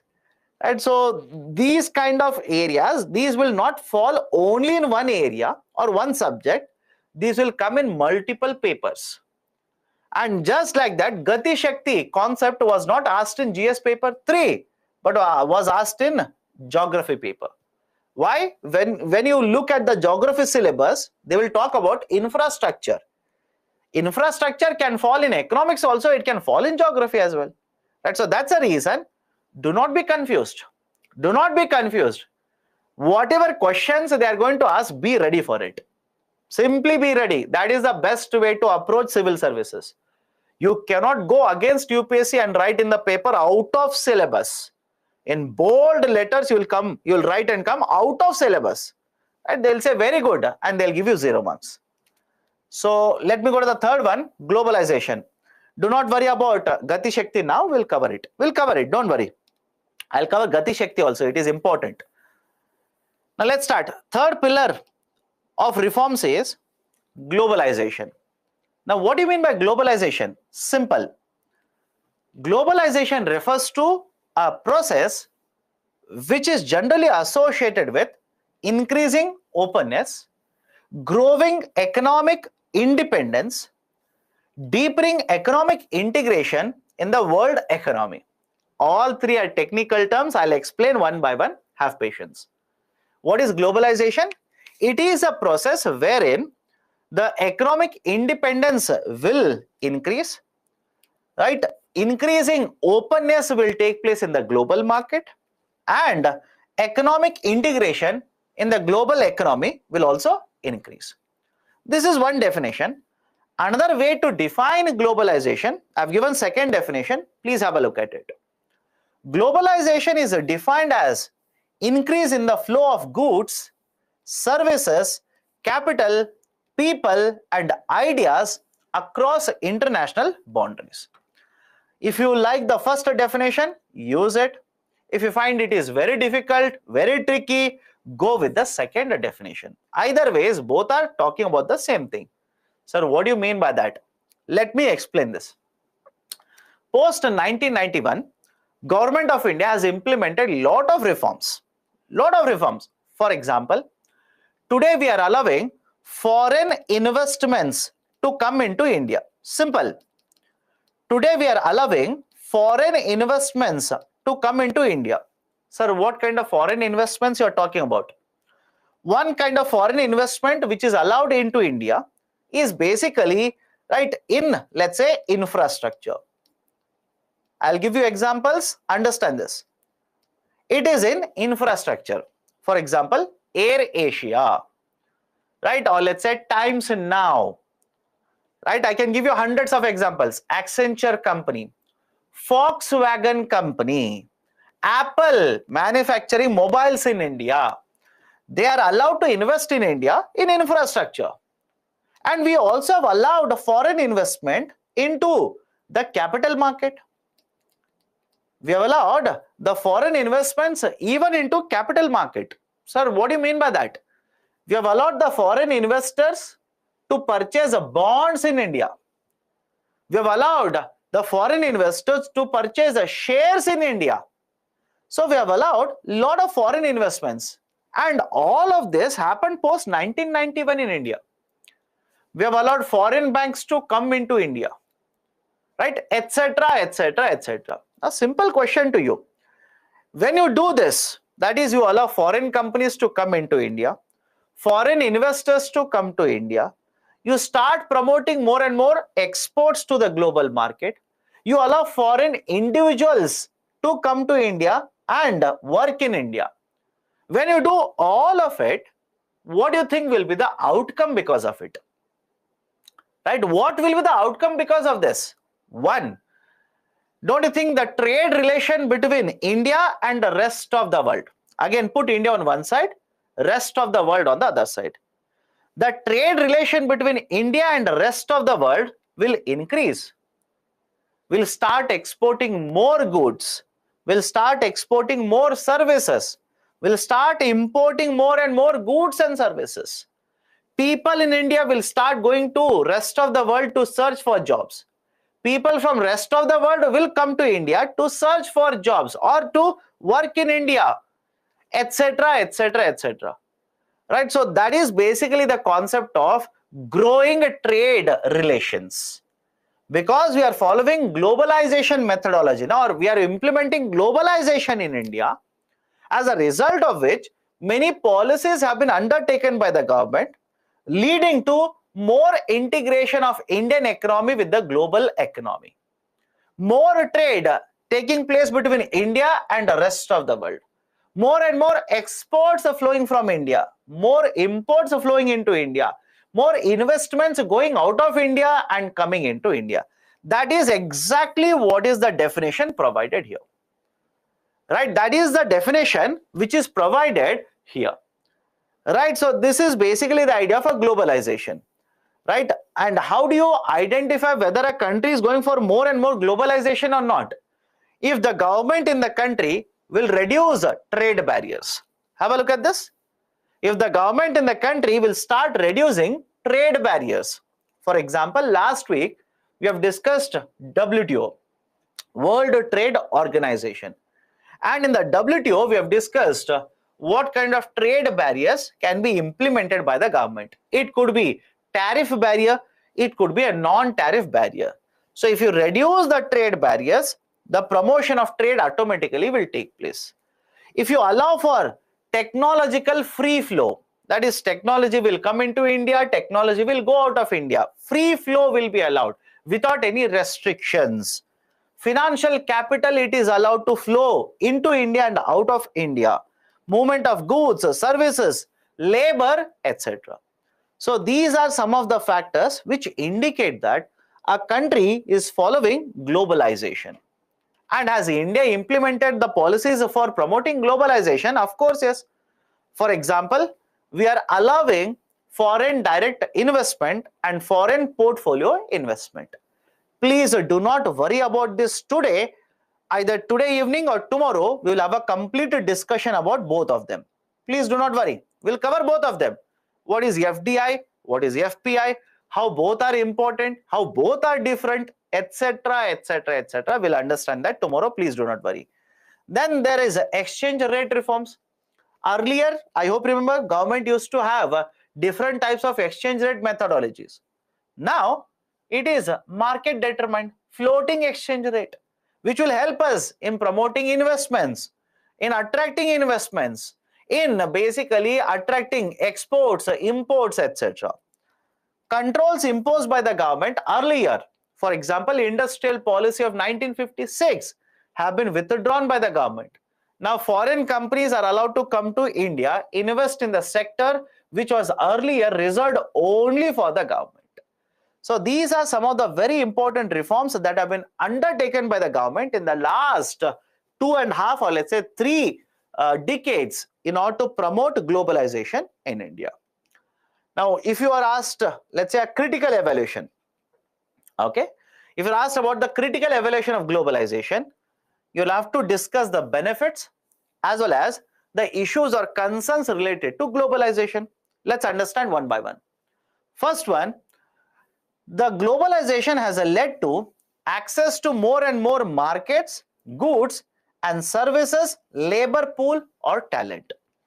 This has opened up India's market to foreign companies, and foreign market are open to India now. For example, imagine a closed economy such as North Korea, almost closed economy. So understand this. Imagine in the same way, India also follows that. India also follows the model of closed economy. That is, we are not having any trade relation with rest of the world, opposite to globalization. Now, don't you think if a country will follow that model, access to technology in India will be limited? Just apply logic, you'll understand. Your access to technology will be limited. Your access to labor in the international market will be limited. How much investment can you attract? You can't attract anything because you are following a closed model of economy. So one, access to more markets, goods, services, labor, etc. will be cut off. Second, investment and growth will be promoted, right? Because more and more companies will come to India, invest in India, promote employment generation, promote growth, contribute more and more to, let's say, capital formation, etc. Any problem with these, let me know. I'm numbering them. I'm numbering them so that you can ask me directly, sir, 1, 2, like this. It will promote employment generation. Yes. It will also improve the standard of living of the people. So how is that possible? If more jobs are generated, people will get jobs, their salaries will increase, which means the quality or the standard of living automatically will increase. So increased standard of living will also be one of the benefits. And finally, access to technology as well as innovation. For example, imagine COVID vaccine is generated, developed by some other country. We have developed the vaccines. I hope you know that. We also have developed vaccines in India for COVID. But imagine these vaccines are developed by somebody else, some other country. If you're a closed economy, don't you think access to such technology will be very difficult for you? Access to innovation will be very, very difficult for you, right? So these are some of the benefits of promoting the idea of a globalization. In India, we are able to reap all of these benefits. I hope you understand this. We are able to get all of these benefits. For example, if you there was one survey that was conducted by Niti Aayog. Have a look at this. As per Niti Aayog, the per capita income in India between 1950 to 1990, I repeat, the per capita income between 1950 to 1990 has doubled in India. per capita income has doubled. That is increased by 100%. But after 1991, by 2030 and 14, I'll repeat, after 1990, by 2013 and 14, the per capita income has increased almost by 200%. Is my fact okay with all of you? Right? Between 1950 to 1990, per capita income has increased by 100%. But after 1991 till 2013 and 14, it has increased by almost 200%. Now, what is the importance of it? You tell me, what is the importance of this number 1990? What is the importance of this number? Because after this only we have started implementing LPG reforms. So if you compare what has been the growth of per capita income in the next 2 decades, the per capita income has almost increased by 200%. But before this, it was it has increased by almost 100%. Which means what? The incomes have increased at a much faster pace after the implementation of LPG reforms. And if income of the people increase, automatically the consumption of merit goods, consumption of quality goods, etc. will improve.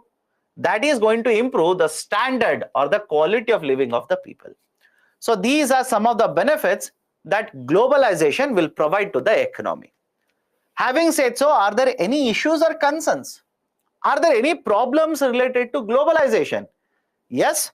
Point number 1. The multinational enterprises, MNEs, MNE means multinational enterprises. The multinational enterprises always will try to avoid taxes. We have discussed all of this. Right, sir, where have you discussed it? Please go back to taxation chapter. We have had a discussion regarding the same thing. Right, a lot of these multinational enterprises such as Apple, Google, etc., they will try to avoid taxes, and they're able to do that because now when you say globalization, you can set up your registered office anywhere in the global market, anywhere else. You don't have to set up only in USA. You can set it up in any other country. So you will end up in opening these registered offices only in those countries where the tax rates are very, very low. Right? That is how these companies are able to avoid taxes in many countries. So tax avoidance becomes a problem. Second one, exploitation of the workers. Worker, that is a labor, will be exploited. I'll give a very simple example. Whenever you talk about Bangladesh, Bangladesh is one country which is generally associated with export of textiles. Export of textiles. It's a competitor to India. Now, one of the concerns that is associated with the textile sector in Bangladesh is the wages that are paid to workers are very, very low. International standards. I'm talking about international standards. In Bangladesh, people are searching for jobs, so they will offer the job opportunity for them. Wages will be provided, but do the wages that are provided, do they cover minimum wages for them? Absolutely no. Do they provide insurance for them? No. Do they provide any other kind of a hidden benefit for them? Absolutely no. In fact, in some of the cases, these are also referred to as sweatshops. Remember the technical term. These are also referred to as sweatshops. Why? The facility that is provided for these workers is very, very gruesome. That is, proper water supply is not there. Proper facilities such as healthcare facilities are not there. Fans are not working, etc., etc., etc. Hence, these are called as sweatshops. And the worst part of it is many of these multinational corporations, which are global brands. Global brands. Have you heard of company by the name of H&M? H&M brand. Gap. That is also a brand, global brand. All these are global brands. Various surveys have shown that these companies get their products manufactured, textile products manufactured in the sweatshops which are present in Bangladesh. And the worst part of it has been that Child labor is also used here. Child labor is also used in these sweatshops. So I hope you understand when I say exploitation of the workers, what do I mean by this? Usage of child labor, not proper facilities being provided, wages without providing any additional benefits, etc., etc. So exploitation of the workers. Concentration of wealth, increasing inequality, that is basically connected to capitalism. And don't you think, well, when you talk about multinational corporations, it is one of the part of capitalism itself, right? The private sector company means capitalism only. So concentration of the wealth, increasing inequality. Loss of jobs in the home countries. Now please understand this carefully, because many of you will point out that, sir, under the benefit you have written employment generation, and under the concerns you have written loss of jobs in the home country. Follow this very carefully.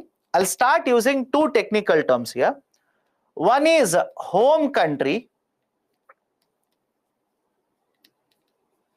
One is home country and the second one is host country. One is the home country, second one is host country. Now let me take a very simple example here. Imagine there is a company, right, which is set up to begin with in USA. The company originated in USA, started working in USA. So in this case, I will call this company, right, to be having a home country, that is USA. Any problem here? The home country of company is USA. But this company, let's say they want to provide back-end support, client support, customer services, etc. So what this company will do is, the company will open up, let's say, a call center, BPOs. They will open the call centers in, let's say, India.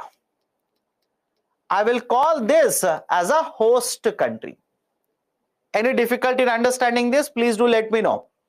Right, a company which is, let's say, manufacturing products in USA, they are providing the goods or services in USA to the clients in USA, but they require the back-end support. They require, let's say, client support. So what they will do, they will open up a call center in India. So I will call USA as a home country for this company and India as a host country for this company. Now, simple question to you people, right? Have a look at this. Don't you think because this company in USA has opened a call center in India, there will be generation of employment in India? There will be employment generation in India. And because they have generated employment or they have set up a call center in India, they do not have to set up a call center in USA, as a result of which there will be loss of jobs in home country. Is the logic okay with all of you? Please do let me know.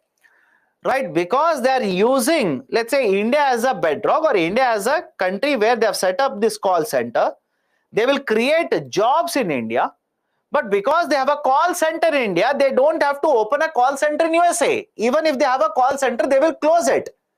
So as a result of which, there will be loss of jobs in the home country, but employment generation in the host country. Can I go forward?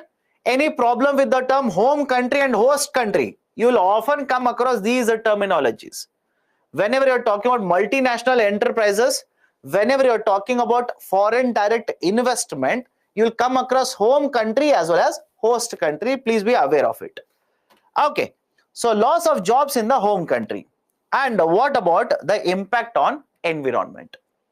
There is going to be a huge amount of pollution that is going to be caused because now companies are opening up, right, branches in all the countries. They will keep on manufacturing produced goods and services. As a result of this, pollution will increase and the impact on the environment will also increase. So this is the concern, right, the fifth concern regarding the idea of a globalization. So these are the three pillars. I've covered all the three in detail. Please be very, very careful. Liberalization, privatization, as well as globalization. All the three pillars, all are reforms which have been implemented by the government post 1991. Any doubts regarding any one of them? Let me know. Any doubts?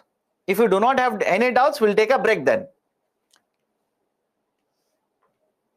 Start answering. Nobody wants to answer. Any doubts? If you do not have any doubts, we'll take a break then. Can we take a break then? Great. When RBI sells a dollar and buys rupees to stabilize the price, why Western blocs will oppose and allege to manipulate exchange rate? Please understand this. Whenever central banks will intervene in the market, it is basically a manipulation. I hope you understand. And we also criticize the role that is played by Federal Reserve, because Federal Reserve is also, by changing the interest rate, affecting exchange rates in the global market. So argument is simple. We accuse USA because they are changing or they are manipulating their monetary policy. It is affecting exchange rate in India. They accuse India saying that your central bank is basically intervening in the market when you say you are following a floating exchange rate. So that will always be there. Okay. What are the books that I should read along with the PPT? My dear, don't you think this we have discussed in the first class? The first class that I started, I've given you the list of the books. Please use that list. Right? Sir, I joined now, etc., etc. There is a list of the books. Please read, right, as per that particular policy. NMP 6 lakh crore is revenue getting from private sector that we want to generate. And again, how much revenue will come, you also don't know, I also don't know. Target is there, but how much the government will be able to raise, is it going to be fixed or they are going to change the policy? You'll have to wait and see. Okay, let's take a break then. I'll start again at 1:50. I'll start again at 1:50 p.m. Take a break then.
Okay, welcome back.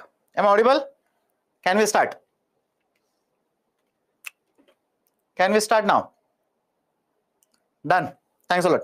Let's start. So next I want to discuss is the concept of MSME. So for the last couple of weeks I've been using the term MSME. Let's try and understand MSME in detail today. First and foremost, what do you mean by MSME? Look at the expansion of the acronym. MSME stands for micro, small and medium enterprises. Right? Micro, small and medium enterprises. Now, Government of India has passed an act, MSME Act of 2006, and all these forms of industries, micro, small and medium, all these have been converged into one act now, will be covered under one act. And to implement, to basically regulate this sector, to promote MSMEs, we also have a ministry. MO means Ministry of MSME. Simply, Ministry of MSME, Ministry of Micro, Small, Medium Enterprises, which has been made by the government, or which has been set up by the government in the year 2007. Now, why these MSMEs are very much relevant? Or before that, how do you define MSME? I have taken the table from Economic Survey. This is how you define MSMEs, right? Based on two parameters: investment and annual turnover. Investment and annual turnover. Micro, small and medium enterprises. Whenever investment is less than 1 crore rupees, by heart this table. This is my recommendation to all of you. By heart this table, mug up this table. Whenever the investment is up to 1 crores and the turnover means what? Total amount of revenue. How much revenue you have generated by selling in the market.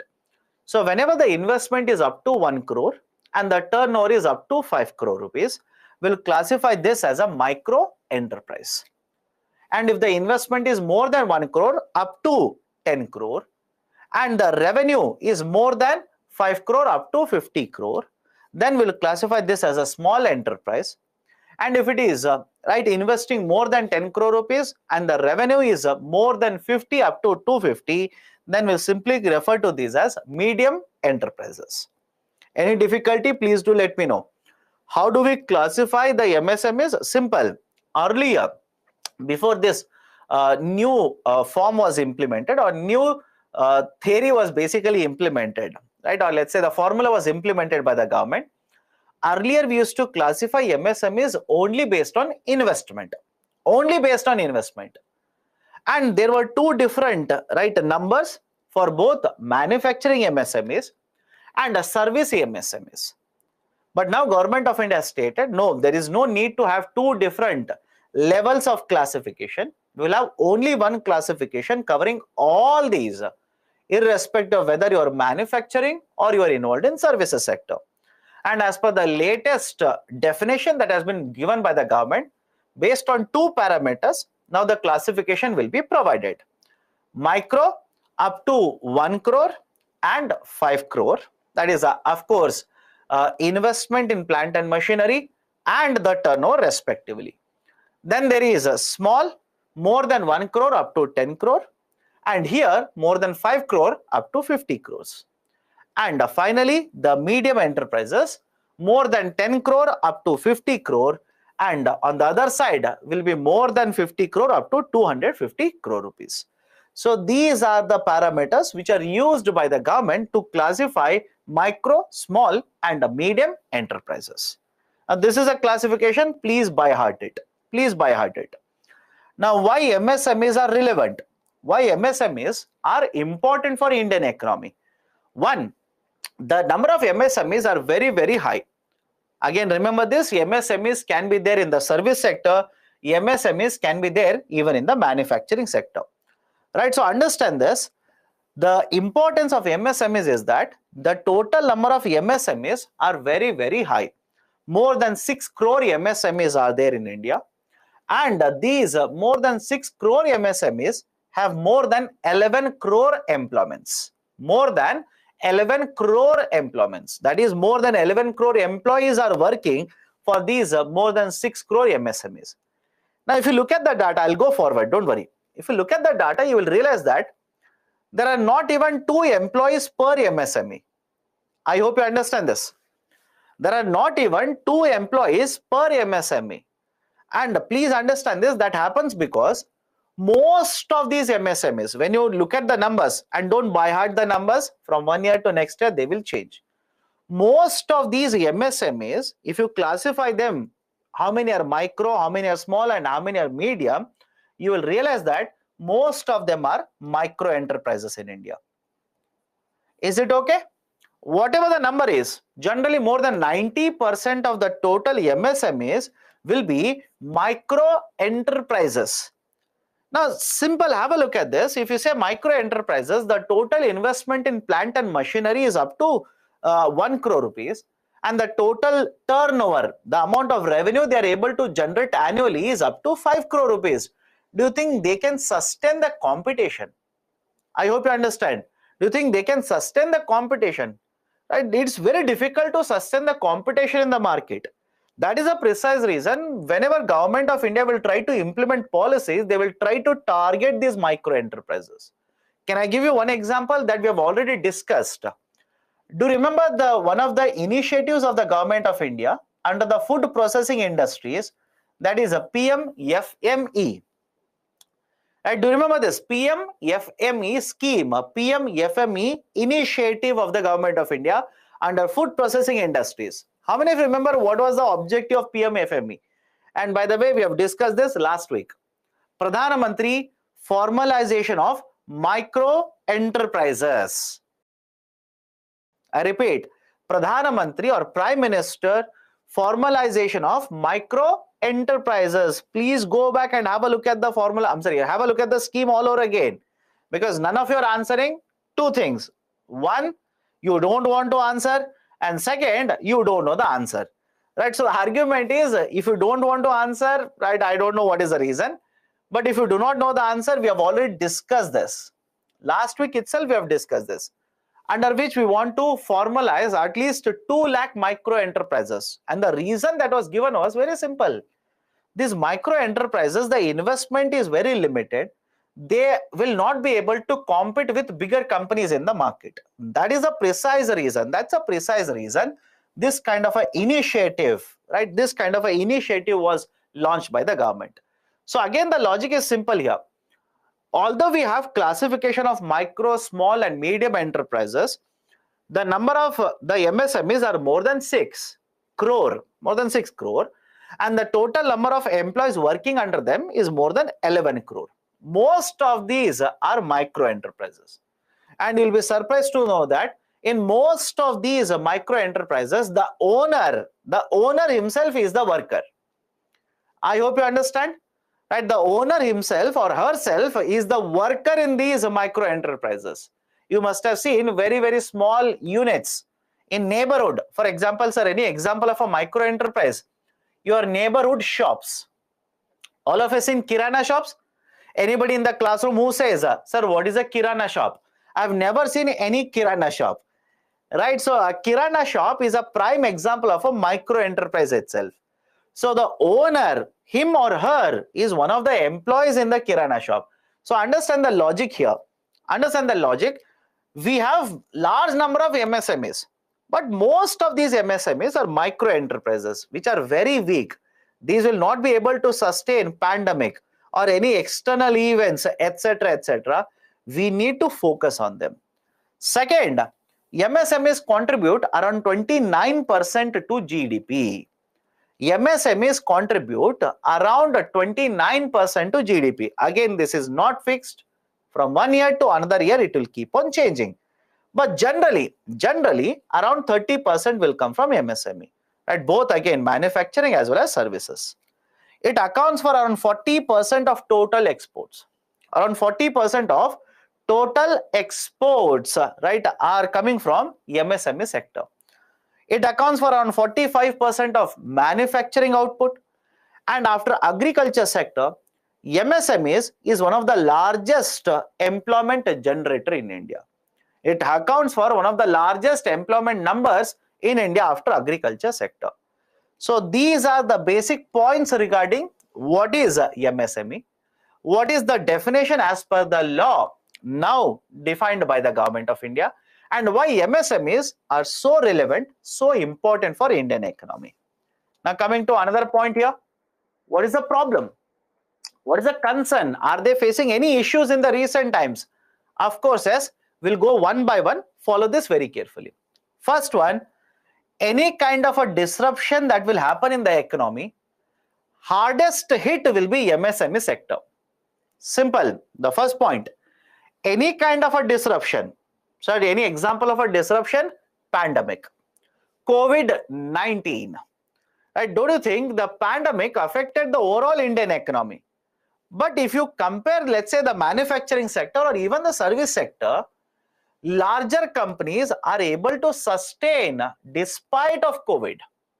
But these micro, small and medium enterprises, because these are very, very small, right? First and foremost, their revenue is very small. Profit motive is also very small. That is, profit earning capability is also very small, right? They are suffering already because, right, their revenues are very, very low. At the same point of time, imagine there is a disruption in the market such as, let's say, COVID pandemic.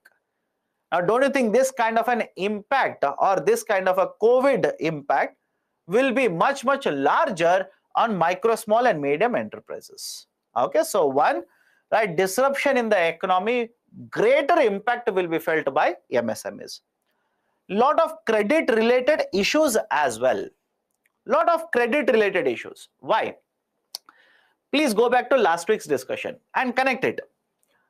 I said most of the entities in India, that is within the micro, small and medium enterprises, are micro enterprises. And a lot of times what will happen is, one, they will not have a sufficient amount of revenue. That is one problem. Second, any kind of a disruption, these micro enterprises or smaller enterprises will have a larger impact, which means they are very much vulnerable. Simple, they are very much vulnerable. Third, because these are very, very small units like this, generally they do not have audited accounts. Audited accounts means what? You have spent money, expenditure is there, you have records for it. You have generated revenue, you also have records for it. And there is a specialist in the economy, chartered accountant, CAs, chartered accountant, who will file all of these documents with the government. This is the process of filing of returns. And this is important. I'll tell you, this is important. Why it is important? You go to a bank, you want to take a loan from a bank. The bank will ask you for your tax returns. Simple. The bank will ask you for your audited accounts, your tax returns, etc. Sir, will they ask me also if I want to take a loan? Of course, yes. Go to a bank, try to apply for a housing loan. The manager will ask you, sir, please provide your income tax returns for last 3 years, so that I know that you are paying taxes, I know that you have a valid source of income, etc., etc., etc. So again, come back to the point here. Should you write all of this story in the exam? Please don't waste your time. Argument is very simple here. How many of you seen, let's say, a food vendor, or let's say a kirana shop owner hiring a chartered accountant, having right IT returns of the provisional store, etc., like this? So generally it doesn't happen. Now imagine you do not have right documents. Will you be able to get access to bank loans now? Just think of it. You do not have the right documents. Will you be able to get loans from the bank? Bank says, sorry, very, very dangerous to give you loans. So that is the reason I've written one term here, credit related issues. There is a huge demand requirement. There is a huge demand for loans. But generally banks will not take a higher risk by giving loans like this. I'm not saying they will never give loans. To some of the borrowers, they will give loans. I hope you understand. To some of the borrowers, government itself will ask the banks to give loans. I'll give an example. How many of you heard of the scheme PM Swanidhi? Right? Let me check whether you're reading newspapers or not. PM Swanidhi. The PM Swanidhi scheme is targeted specifically for street vendors. Street vendors, that is people who are selling, standing on the street with the cart like this, right? That is a target clientele for the banks to provide loans. So government of India will of course push the banks, right? Basically promote these kind of loan products in the market. So argument is simple. The demand for the credit is very, very high, but the supply of the credit is a problem.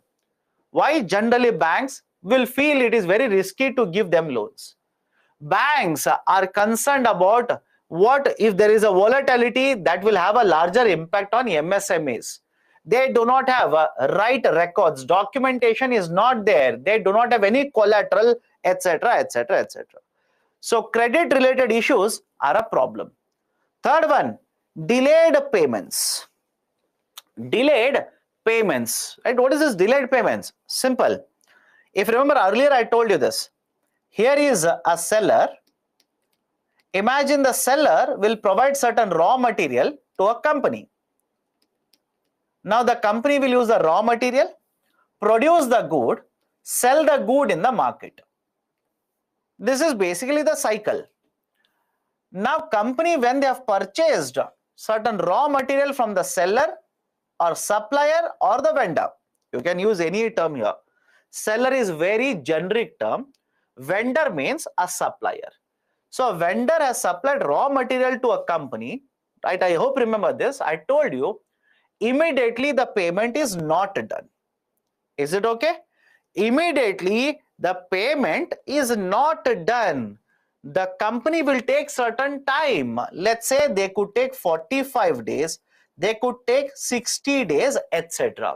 And the term that I used earlier was a credit cycle. There is a lot of credit cycle concept that is followed in the business, I said.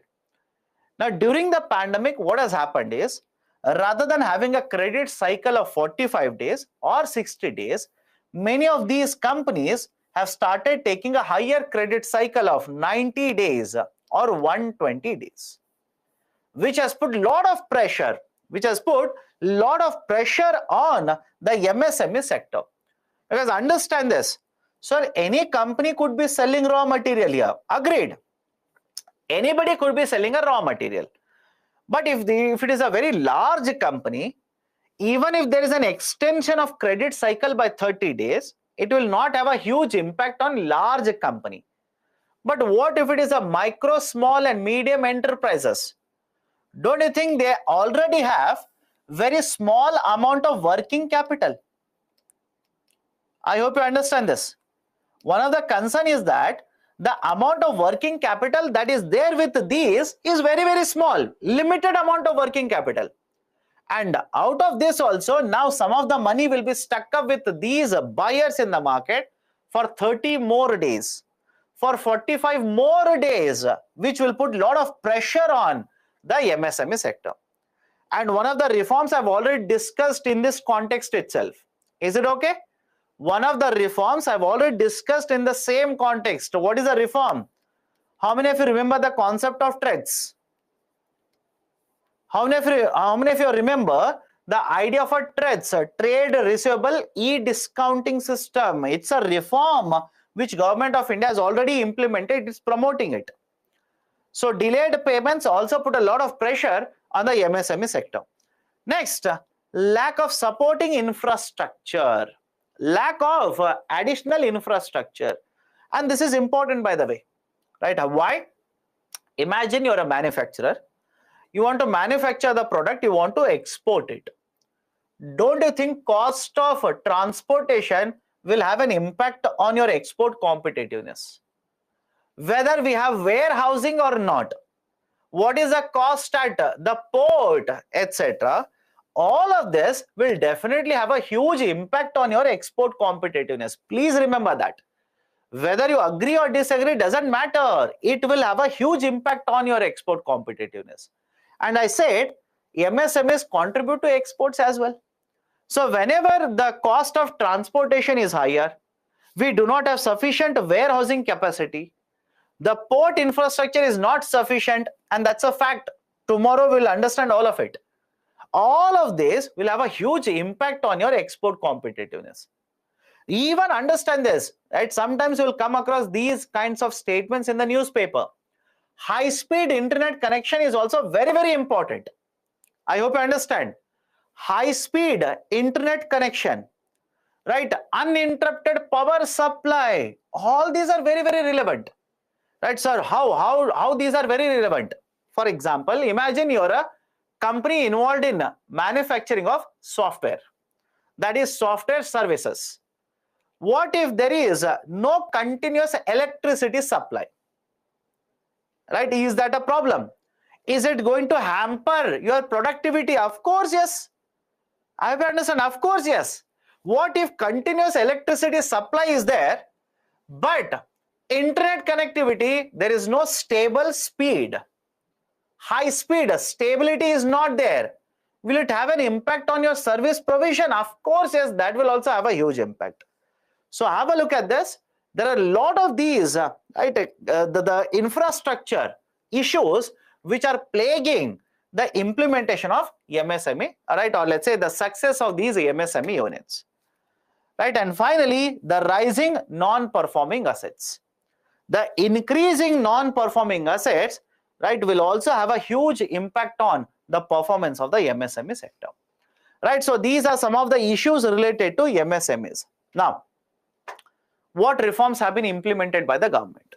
What kind of measures have been undertaken by the government? We'll go one by one. First one, Mudra Yojana. And again, this is not the exhaustive list. I hope you understand when I say this. Whatever reforms I'm discussing, this is not an exhaustive list. I'm discussing around 8 to 10 reforms. You can keep on adding many more reforms as you keep on reading, coming across them in the newspaper. First one, Mudra Yojana. Right, what is this Mudra Yojana? Micro Units Development Refinancing Agency. Mudra stands for Micro Units Development Refinancing Agency. That is the long form of Mudra Yojana. Under the Mudra Yojana, government says you can go to a bank, you can take a loan. Point number one, right? If you're a micro enterprise, you can go to a bank, you can take a loan. Point number one. Point number two, sir, but if I want to take a loan, I will have to provide collateral. Government under Mudra Yojana has removed the requirement of collaterals. Is it okay? The requirement of collateral itself has been removed. Point number two. Point number three. Can I take any amount of loan under Mudra Yojana? Of course, no. There are three very important types of loan products which are offered. These three are: one, Shishu; second, Kishore; and the third one is Tarun. Shishu, Kishore, and Tarun. So when you take a loan, right, that is called as Shishu, a micro enterprise is given a loan of up to 50,000 rupees. You opt for a Kishore, then the loan value will be from 50,000 to 5 lakh rupees. And if you opt for, let's say, a Tarun loan product, then the loan value will be 5 lakh to 10 lakh rupees. So as per the requirement, you can apply for the loan, and after certain assessment is done, the loan products will be provided to the micro enterprises. Non-corporate, non-farmer, small and micro enterprises will be able to get access to the loan product under Mudra Yojana. Now, where all you can get the access to Mudra products like this? You can go to a scheduled commercial bank, you can go to a small finance bank, you can even approach NBFCs. All of these are allowed to provide Mudra loan products to micro and small enterprises.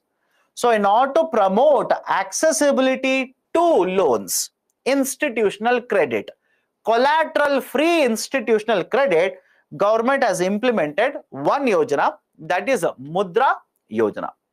Second one is 59-minute loan portal.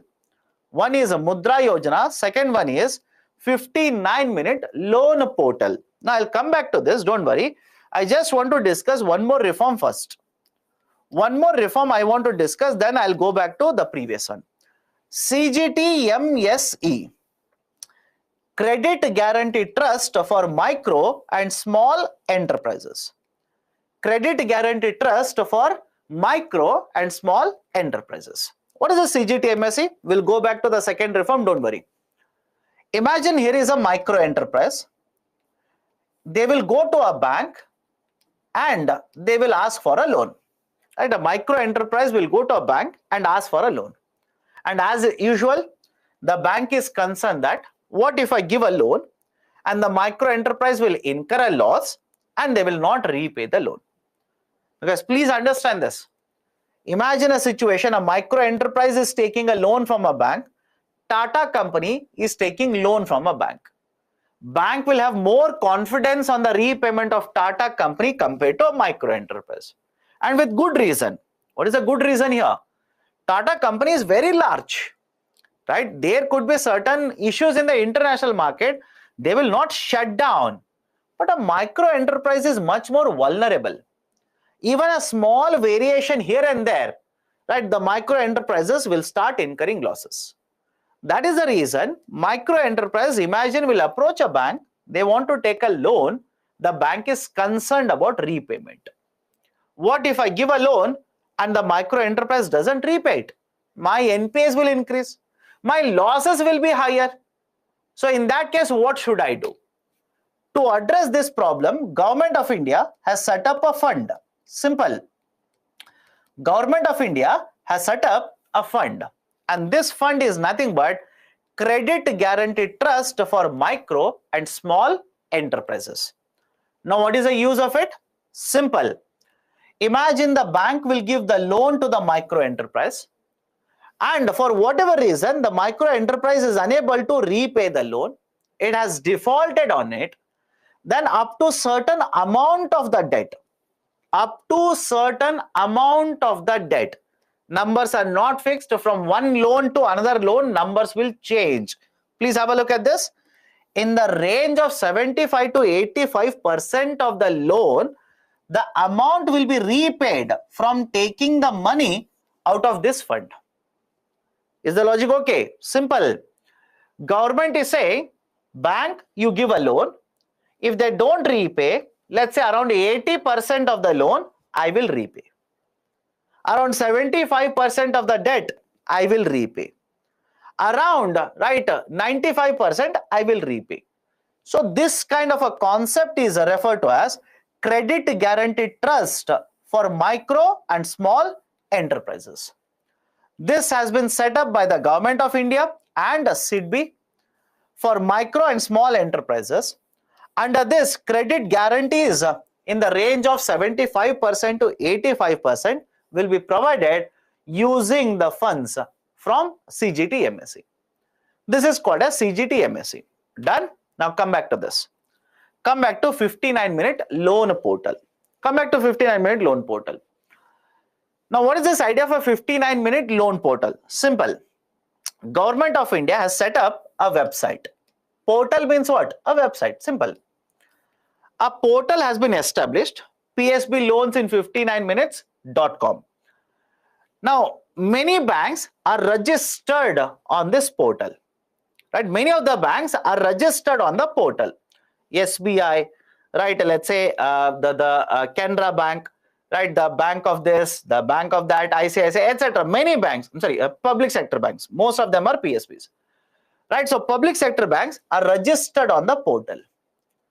Now, rather than going to first, let's say SBI, getting information from SBI, then going to, let's say, Punjab National Bank, then going to Canara Bank, then going to Bank of Baroda, and getting the information and applying, right, let's say in different banks like this, you as an applicant, you can basically log on to the website, choose in which bank you want to apply for loan. Is it okay? Let me know. It's basically a portal. For example, sir, very difficult to understand. Lunchtime, can you order from Swiggy? Let me connect it to a very simple example. It's lunchtime, I know that. Can you order from Swiggy? Can you order from Zomato? What is the process? You as a customer, you will open the app, you will choose which hotel you will choose which food to order. In the same way, imagine you want to apply for a loan. Is it okay? You want to apply for a loan. Now you can open up this website or a portal. Multiple banks are registered. You can choose in which bank you want to apply for a loan. So you can, let's say, go to SBI in the portal itself, apply for loan. And understand the next point carefully. In the next 59 minutes, in the next 1 hour, or basically 59 minutes, either the bank will accept your application or reject your application. And please understand, they are not going to give you loan in 1 hour. I hope you understand. Most of the students misunderstand the term 59-minute loan portal because they believe that in 59 minutes loan will be given to you. Absolutely nobody will do that. Right? The banks are not going to do this. Right? For example, tomorrow you go, right? Let's say tomorrow is working day. You go to a bank, you apply for a loan. They will take weeks to approve that particular loan. For example, you apply for a housing loan. Do you think the bank manager is sitting with cash? You will apply, he will open the drawer like this, throw cash at you, and you will take the cash, put it in the bag and go and purchase a home. Absolutely no. Right? There is a very lengthy process that they follow. It's not very short time period. They will take certain number of days. In some loans, a number of weeks are taken. So argument is simple here. Rather than asking this, let's say, owner of MSME to run from one bank to another bank to find out the information, what kind of loans they are giving, to apply and get rejected from one bank and then go to another bank, you don't have to do that. Simply register on this portal and you choose the bank, you apply for the loan. And in the next 1 hour, either in principle means primary approval is provided or your loan application is rejected. This is basically referred to as 59-minute loan portal. Right? What is the basis of this? The borrower, right? The borrower can choose the lender. You can choose from whom you want to take the loan. Point number one. Second, without collateral. Right? Again, some of the banks will ask for collateral, some of them will not ask for collateral. You choose what kind of a loan product you want to take. You choose. Then, what is the value of the loans that you can borrow from the portal? Right? You can borrow a loan starting from 1 lakh rupees, right, up to a maximum of 5 crore rupee worth of loans are also provided. And have a look at this. This portal, this platform is now integrated with CGT MSE portal. Meaning what? The banks who are issuing loans under the 59-minute loan portal, now they can get access to CGT MSE. In case of a default, through the CGT MSE, they will get the funds up to certain limit. Any difficulty here? Any difficulty with 1, 2 and 4? Let me know. Lunch break. After this, we'll take the lunch break. Don't worry. Focus on the discussion. Focus on what we are discussing here. Right? Don't worry about a break. We'll take it up after, let's say, around 3 o'clock. Any difficulty with 1, 2 and 4? Can I go to the next one? Third one. Public procurement policy. Public procurement policy. Now, understand this carefully. Earlier, we implemented all of these policies, right? Especially the idea of public procurement, etc. There was this concept where government used to follow a policy of reservation. In fact, when I discuss liberalization, I've mentioned this. What the government used to do is, they used to find out certain goods and they used to reserve these goods to be manufactured only by MSME. Is it okay? Earlier, Government of India had a list of goods, and at one point of time, more than 800 goods were actually reserved. Over a period of time, we have removed, de-reserved all of them. So the logic was simple. Imagine this bottle, and understand why government did it. Imagine this bottle. A micro company or a micro enterprise is manufacturing the bottle. A larger company is also manufacturing the bottle. Do you think the micro enterprise will be able to compete with a large company? Right? I hope you understand this. Do you think they have the power to compete with a larger company? Of course no. They will incur losses. They'll be forced to shut down, etc., etc., etc. So what Government of India did was, earlier, they would simply classify this product reserve this to be manufactured by only MSMEs. Larger companies will never be allowed to manufacture the bottle like this. But this is counterproductive. I hope you understand. This kind of a policy is counterproductive. And initially it will work. Initially it will work. But for a longer duration, it will not work. Why? Understand this carefully. Whenever you talk about industrialization, these kind of protectionist policies are implemented by the government. But in a longer duration, these protectionist policies will be counterproductive. Why? Imagine a micro enterprise. It will keep on manufacturing this bottle, keep on selling, and earn whatever they are supposed to, or earn a moderate amount of returns. But until and unless you open up the market, until and unless you allow these companies to compete with other companies, how do you expect them to grow in sizes? I hope you understand my argument here. How do you expect them to increase their production? If there is no competition, how will they grow? That was the biggest grievance. And please understand, government did not have just this policy for MSMEs. Even they had this for public sector. I understand this. They had a similar policy for public sector. Do you remember Schedule A of Industrial Policy of 1956? What is the gist of that Industrial Policy of 1956? I will open the public sector. I will own the companies. I will own these enterprises. Private sector is not allowed. Now tell me, if only BSNL is allowed to operate in India, there is no competition, do you think BSNL will be very, very efficient? Do you think these companies are going to be very efficient in terms of their, let's say, human resource usage, right? Let's say 4G usage, or let's say providing services, etc., etc., etc. Now, if you don't agree with me, right, there will be some people who will simply say, sir, you are wrong. I think they will do wonderful, etc., etc. After the class is over or during the break, if somebody elder is there in your home, ask them, what was the process earlier to get a telephone connection? Just ask them, right? Sir, what time period are you talking about? Somebody who has lived through, let's say, 1990s in India. Just 1990, not even, let's say, 2010 or etc. Somebody who was there in 1990, just ask them, was it very easy to get telephone connection in India? Was it easy to get internet connection as far as, let's say, 2005, 2003, etc.? Just ask them. In fact, right, there was one time period, understand this, there was one time period when certain goods were not available in India, not manufactured in India, but if you import it, there was a very long process for it.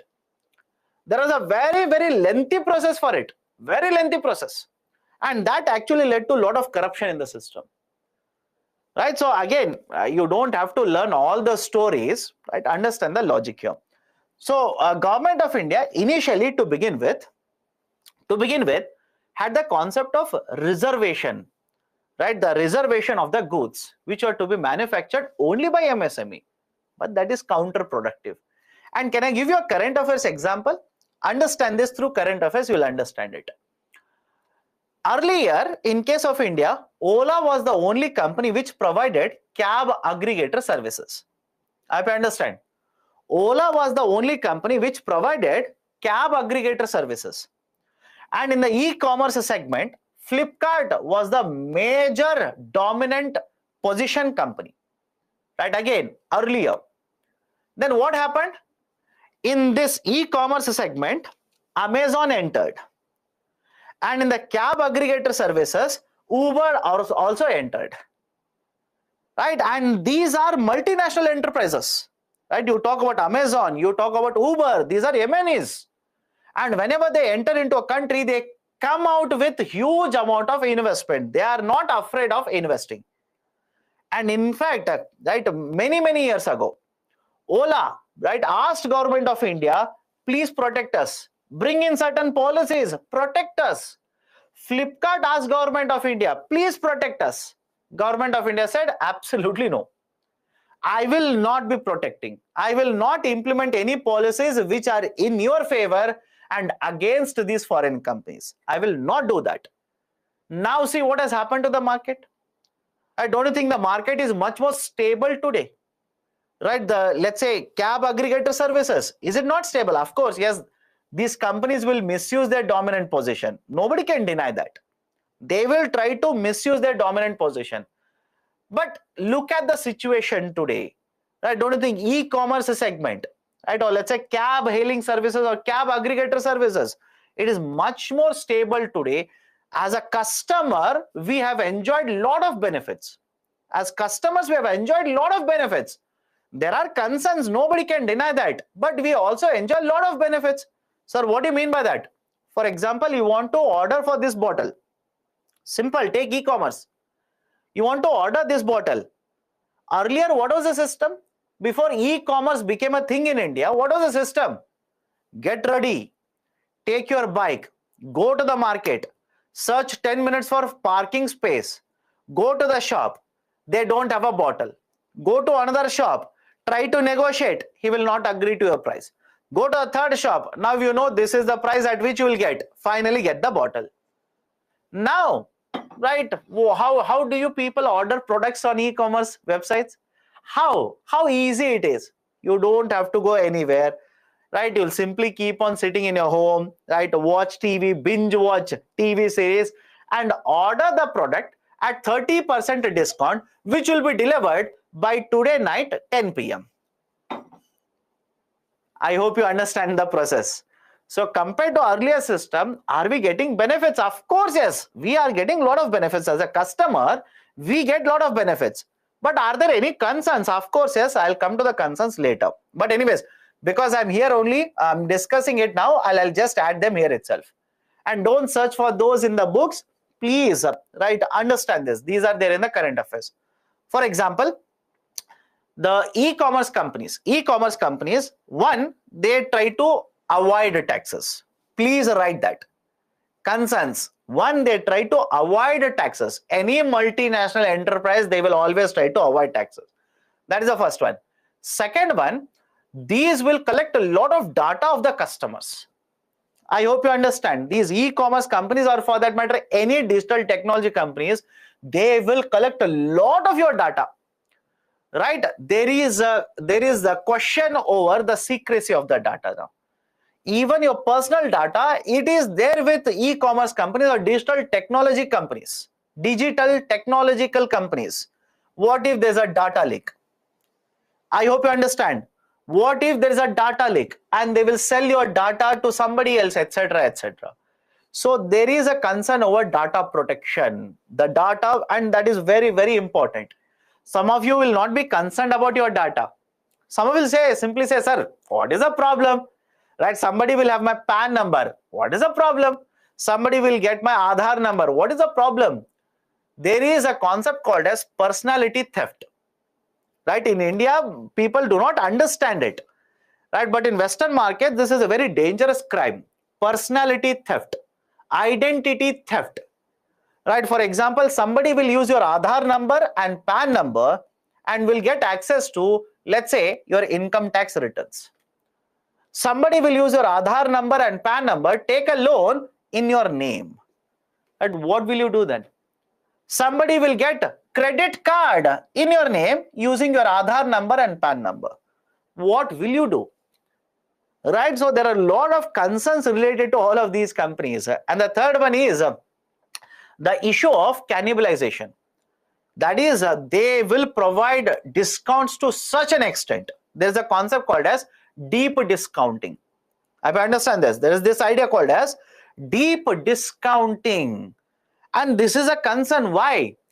If you go to any shop to purchase the bottle, the shopkeeper, even after giving a discount, the price that they will charge you is 100 rupees. Let's say 100 rupees, even after discount. But you will simply open the Amazon app, or let's say Flipkart app, you will see that a similar bottle will cost you 75 rupees. Now tell me how many of you will actually purchase it from shop? Most of you will open the app, right? Whenever you are purchasing anything, right, outside like this, you'll open the app and search how much is the price for the same product in Amazon, in let's say Flipkart, in Ajio, etc., etc., etc. And as a result of this, I'm pretty sure 99% of the times, the prices online will be much, much cheaper compared to what is the price offline. So will you purchase the product offline or online? You will jump online. Now tell me, what should the shopkeeper do? From where they should be able to generate a sufficient amount of revenues to keep the shop running. That this process is called as a deep discounting. Deep discounting, very dangerous. Offline stores, they will never be able to compete with it. Right, so there are also concerns regarding how these e-commerce companies will work. Advantages are there, concerns are also there. Be aware of both of them. Be aware of both of them. Right, questions can be asked in the mains. Okay, so come back to this public procurement policy. Come to the main point here, public procurement policy. What is the idea of public procurement policy? Simple. Government of India stated 25% of the total procurement I do. And when I say I do, I in the sense my ministry does, right? Or let's say my department in a ministry will do, or public sector undertakings, whatever procurement they do in a year, 25% of this procurement, we will do it from micro and small enterprises. Is it okay? I'll repeat it again. What is this idea of a public procurement policy? Up to 25% of this procurement we do in a year, we'll do it from MSEs. And what is the reason? Government says there is a guaranteed market for these MSEs now. Right? Because government says at least 25% will procure from you, there is already a market for you. You do not have to be worried. This is the concept of public procurement policy or public procurement norms. And within this 25%, again, there is a reservation for MSEs owned by women, MSEs owned by SC, ST, etc. like this. Right? So this is the basic idea of a public procurement policy. Next one is a trade receivable e-discounting system, which we already have discussed when we were discussing, I believe, the concept of banking sector. Right? We have already discussed the trades. Please revise it from there. Next, right? How many reforms are over? 5, 6, 7, 8. Taxation reform. The tax rate has been reduced to 25%. Right? Has been reduced to 25%. And again, this is applied tax rate. Many of you will try to tell me, sir, it is not 25, it is 22%. Correct, 22%. But again, on this, cesses and surcharges are imposed, as a result of which it will go up to 25.17%. In fact, if you there is a new tax rate also. If you start manufacturing before the end of this financial year, if you start manufacturing before the end of this financial year, the tax rate applicable to you will be 15%. 15%. So tax rates have been reduced in order to promote these MSMEs. Priority sector lending, PSL. Under PSL, the MSME sector will also get loans. Do you remember PSL? Priority sector lending. 40% of the loans which are issued by the banks will have to go to certain specific sectors. Agriculture sector. Agriculture sector gets the highest amount, 18%. Then there is an export credit. Affordable housing is there. Startups are covered under PSL now. Let's say the weaker sections of the society, right? Education loans, MSMEs, etc. Right? So there are totally 8 areas which are covered under the PSL. One of them is MSME sector. And the next one is pre-pack insolvency resolution. Current affairs, let me connect it to the concept here. Pre-pack insolvency resolution. In short, I'll start writing PIRP. Pre-pack insolvency resolution. Now, what is this pre-pack insolvency resolution? I'll use 2 technical terms here. PIRP. Any difficulty in understanding what is PIRP? Pre-pack insolvency resolution. This I'll write on one side, and I'll write CIRP on the other side. Corporate insolvency resolution process. Any problem? Can I go forward here? CIRP, corporate insolvency. We have studied it. Sir, where have you discussed it? In the section of banking. Under chapter of banking, one area that I covered was insolvency and bankruptcy code. right? And whenever you conduct insolvency resolution for companies, this is called as corporate insolvency resolution process. Now, what happens under the corporate insolvency resolution process? Follow this. It's a very simple process here. A company will take a loan and it will not repay the loan. Right? Imagine a bank has given a loan, company will take a loan and it will not repay. So what the bank will do? It will approach NCLT and now insolvency resolution of this company will be done. Right? That is basically the company will be sold to somebody else or it will be closed, liquidation, selling or liquidation. One of the two things will happen. Now come to the MSME sector, micro, small, medium enterprises. Micro, small, medium enterprises. Let's say they have taken loan from a bank, they have availed a loan from a bank and they are not able to repay it.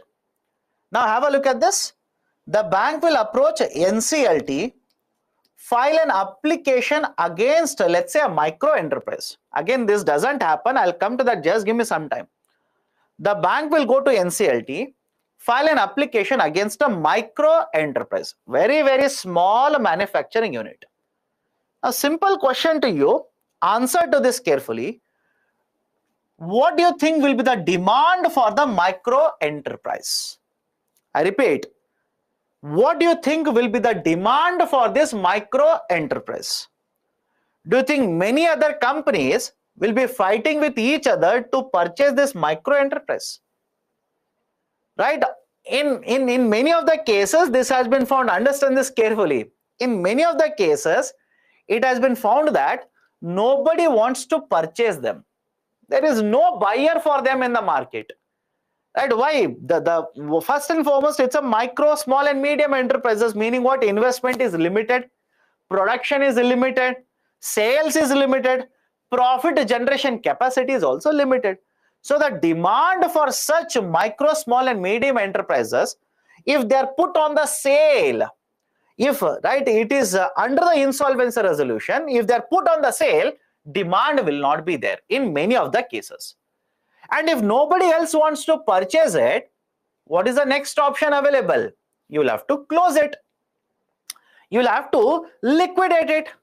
But don't you think that's a counterproductive process? I hope you understand. Don't you think that is a counterproductive process that will lead to destruction of the capital?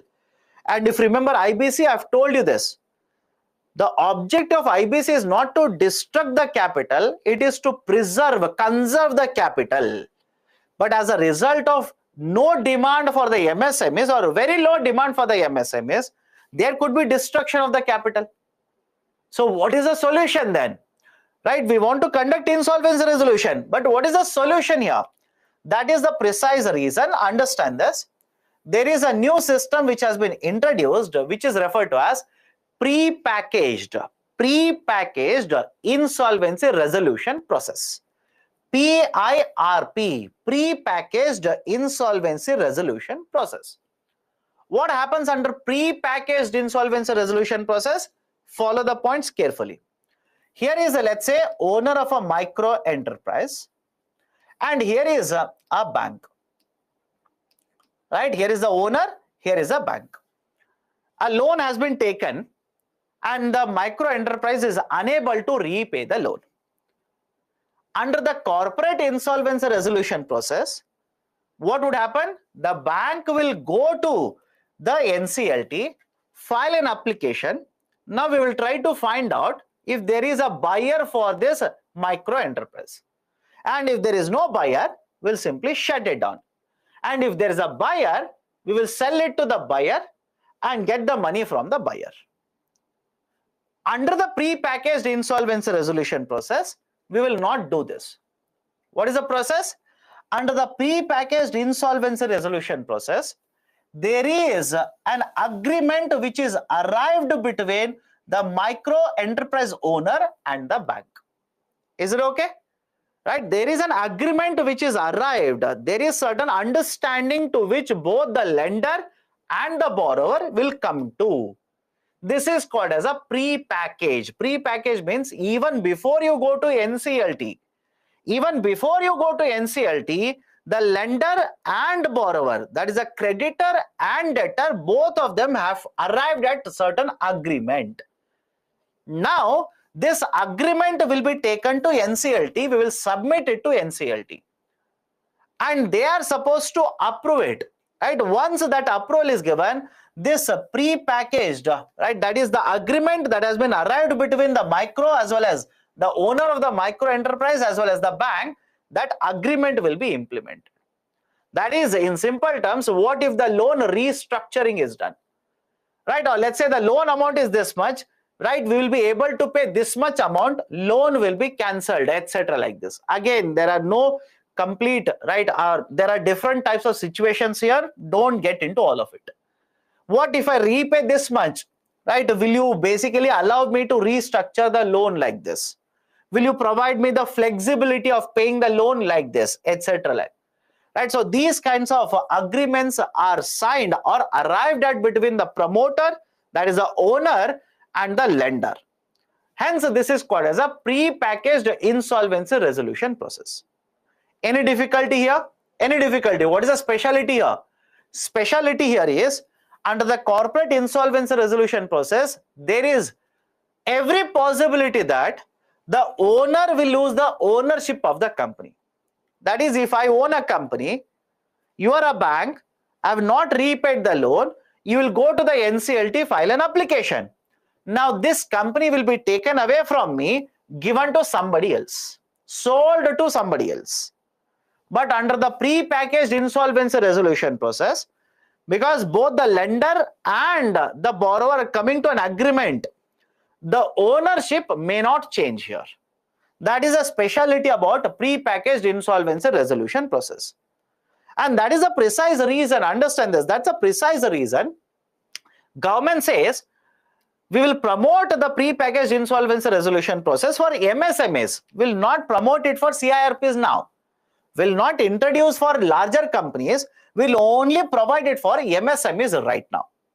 And have a look at this. Some of you might simply say, sir, in that case, both the bank manager as well as the borrower might come to certain agreement, corruption can happen.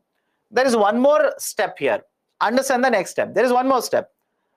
Whenever such events take place, or whenever this pre-packaged insolvency resolution will be implemented, we will also give an option. The bank might simply accept a bid from someone else. Right? Let's say there is one more owner, or let's say there is one more businessman, XYZ. Right? This XYZ will approach a bank and say, this micro enterprise owes you this much amount of money, I will pay it. I will pay it. Now this is also possible. And if XYZ will sell the amount of money or will pay the amount of money to the bank, ownership can get transferred here. This is called as Swiss challenge model. There is a model called as Swiss challenge model. So under PIRP, Swiss challenge model is also allowed. Right, so this is the basic idea. One more important reform that Government of India has implemented to protect the MSME sector. Right, so totally I've covered 8 reforms. And again, as you keep on reading more and more reforms will fall under the MSMEs. Right, over a period of time, more and more reforms will basically come and fall under the concept of MSMEs. You'll have to read all of them. Read all of them, try to make notes, keep on remembering them. Because MSMEs are very much relevant for the economy, and UPSC can ask you a question on reforms Government of India has implemented to protect MSME sector. Done?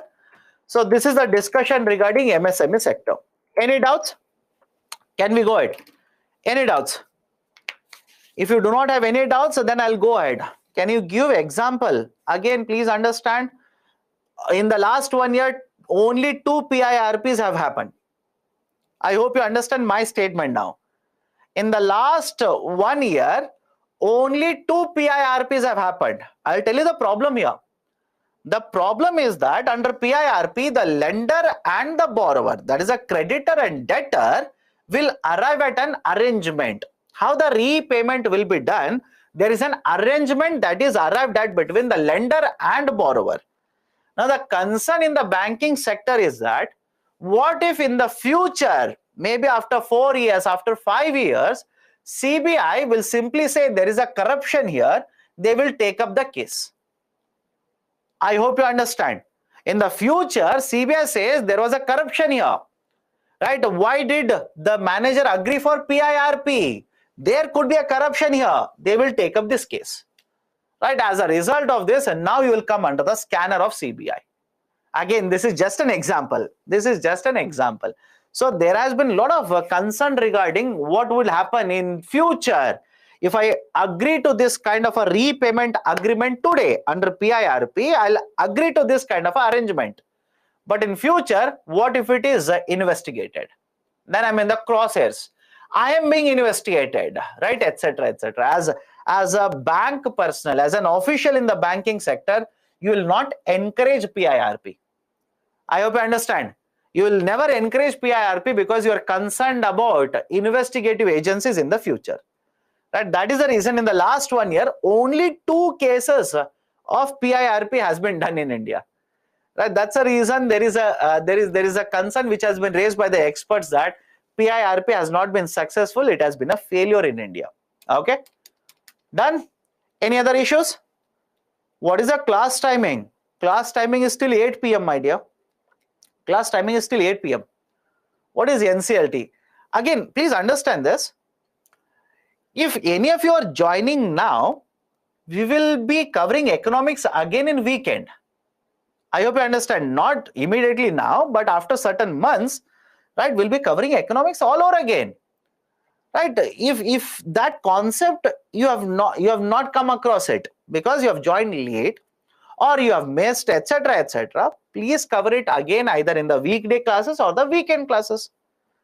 Right? What is NCLT? National Company Law Tribunal. Okay. Any other issues? Any other concerns? Can I go forward now? Any other concerns that you people have regarding what I've covered so far? Right? In today's class, last class, right? Any issues? No issues. Done. Let's go forward.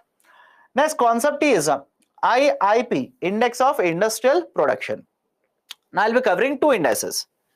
I'll be covering 2 indices or 2 index. Index is singular. Indices is plural. Understand the basic idea here. Index means what? It's a measurement. Simple. It is one of the measurements that you're using. And whenever you come across index, you are comparing one number or one data with another data. It's a very simple idea, right? Whenever you come across the term index, you are comparing one data with another data and you are coming with certain outcomes. Can I give you examples of indices? Last couple of days, have you not read about GDP growth rate? Tell me now. Have you people not read about GDP growth rate? In the last week, have you people read about inflation rate in India? Now, what do you think is GDP growth rate and inflation rate? Both are indices. Both are a type of indices only. So, in the same way, I'll discuss 2 more indices here. One is IIP, Index of Industrial Production. Okay, one is IIP, Index of Industrial Production. Second one is ICI, Index of 8 Core Industries. Right? Don't be confused here. It's a basic idea. Understand it point by point. First one, IIP. IIP stands for Index of Industrial Production.